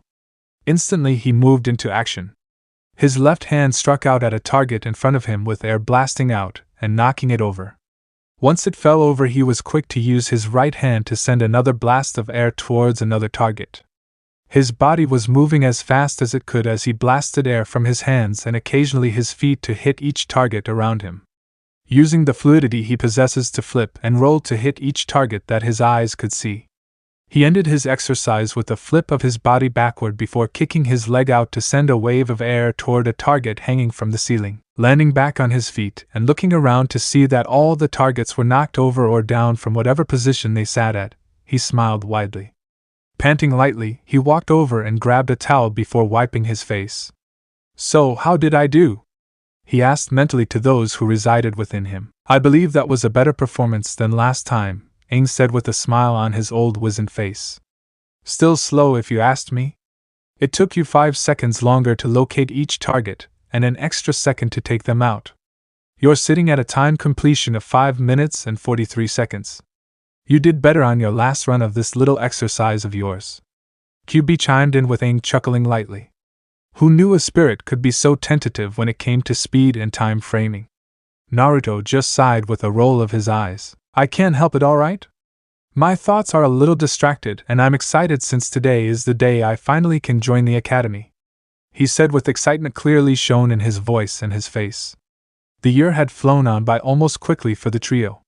Naruto's skill with airbending had increased incredibly. He wasn't at the master level yet, but within the next couple of years, it wouldn't take long. This test/exercise of theirs was so that Naruto could see where his skills were currently at. Granted, it wasn't much to test against targets that were just stationary, but it was the best he could do right now. He had a plan to set up a system of pulleys, but he would need to find a space to do that. The hideout was fine, but it didn't have the space for that kind of system to be placed in. Foregoing those thoughts, for now, Naruto stared at the clock on the wall and noticed he had about 2 hours before he needed to head towards the academy. Running to the showers built into the place, he got washed up and dressed to start the day. He wore a dark orange, sleeveless turtleneck shirt. Over that he had a tan haori that had wind currents on the edges along with 3 light blue swirling lines close to each other like a triangle on the back. It was the insignia of the air nomads that Aang told him about and that he saw on Aang's clothing before as well in the book about airbending. He wore gray combat pants that reached just below his knees. They had shin guards and pouches sewed onto the front and back. On his feet were black shinobi sandals. The haori and pants were custom tailored to him with the help of Shimoda. Before he left the hideout he went and grabbed his staff that Shimoda completed for him last year. Placing it on his back with the help of a sash to keep it in place, he ran out of his little hideout and used the air scooter to quickly traverse through the forest of death. He could have tree-hopped, but this was his favorite kind of transportation for the moment. It didn't take long for him to exit the training ground and quickly make his way to the academy. Standing in front of the building, he couldn't contain the grin that came to his face. As he was finishing gazing upon the building, he heard someone call out to him. Turning around, he smirked when he saw Sasuke walk up next to him. The Uchiha boy had a smirk on his face as he gave his best friend a fist bump. That year of training together and hanging out did wonder for their friendship. They were ready to take on the academy together. Though Naruto already explained his plan in trying to graduate early so he could be on a team with his friend Tenten. It didn't bother Sasuke since he felt like it was a challenge to see if he could do the same. Even if they weren't able to graduate early, there was still a chance for them both to end up on the same team. Turning their heads towards the academy, they nodded to each other before walking to the building and heading inside to find their class. They were ready to take on anything that the academy would throw at them. Montage. Play Son of Man by Phil Collins. Oh, the power to be strong, and the wisdom to be wise. All these things will come to you in time. Naruto and his class were sitting in their seats watching their sensei giving a lecture before the scene switched to the class outside doing sparring practices. On this journey that you're making, there'll be answers that you'll seek, and it's you who'll climb the mountain. It's you who'll reach the peak. Naruto was outside at a training field reading up on the more advanced movements of airbending. He began practicing each stance with the wind following him. The scene soon switched to him outside the village on a cliff over a lake. With his staff open, he jumped off to practice using the glider, with his body gliding over the water lightly. Son of Man, look to the sky. Lift your spirit, set it free. Someday you'll walk tall with pride. Son of Man, a man in time you'll be. Outside of the academy stood Naruto, as he and a few friends he made sat or laid on the grass staring up at the clouds. Soon the scene changed to the group having a race around the track of the academy, with one of the boys running with his hands in his pockets, claiming this to be troublesome. Though there's no one there to guide you, no one to take your hand, but with faith and understanding, you will journey from boy to man. The scene showed Naruto walking alone away from the academy as the other kids were being picked up by someone from their family. His eyes stared at them with sadness before he looked down at his hand. Clenching it, he gained a determined look before running off into the distance, with his body aging up as the years went on. Son of Man, look to the sky. Lift your spirit, set it free. Someday you'll walk tall with pride. Son of Man, a man in time you'll be. Naruto was with Sasuke as they sparred against one another. Itachi sat in the background watching them both. Hiruzen was in his office watching the group through his crystal ball with a smile on his face. In learning, you will teach, and in teaching, you will learn. You'll find your place beside the ones you love. The scene showed Naruto was with Tenten as they battled one another with the staff weapon that her father made. Tenten managed to trip him up and straddled his waist with their faces extremely close. Their eyes connected, with both of them being stunned at the emotion showing through them before the sun picked up the silhouette of their shadows leaning into a kiss. Oh, and all the things you dreamed of, the visions that you saw. Well, the time is drawing near now. It's yours to claim it all. Standing on the roof of the Hokage mansion was Naruto. He was staring at the Hokage faces on the mountain before looking into the sky, where he caught the glimpse of 2 faces staring at him proudly. Then he felt someone place their hand on his shoulder before turning to see Sasuke, Tenten, Itachi, the Hokage, and some of his other friends staring at him confidently. Smirking, he turned and ran past all of them before jumping off the roof with his friends following him. Son of man, look to the sky, lift your spirit, set it free. Someday you'll walk tall with pride. Son of man, a man in time you'll be. Naruto was dashing through the trees of a forest as he blasted wind to different targets in the area.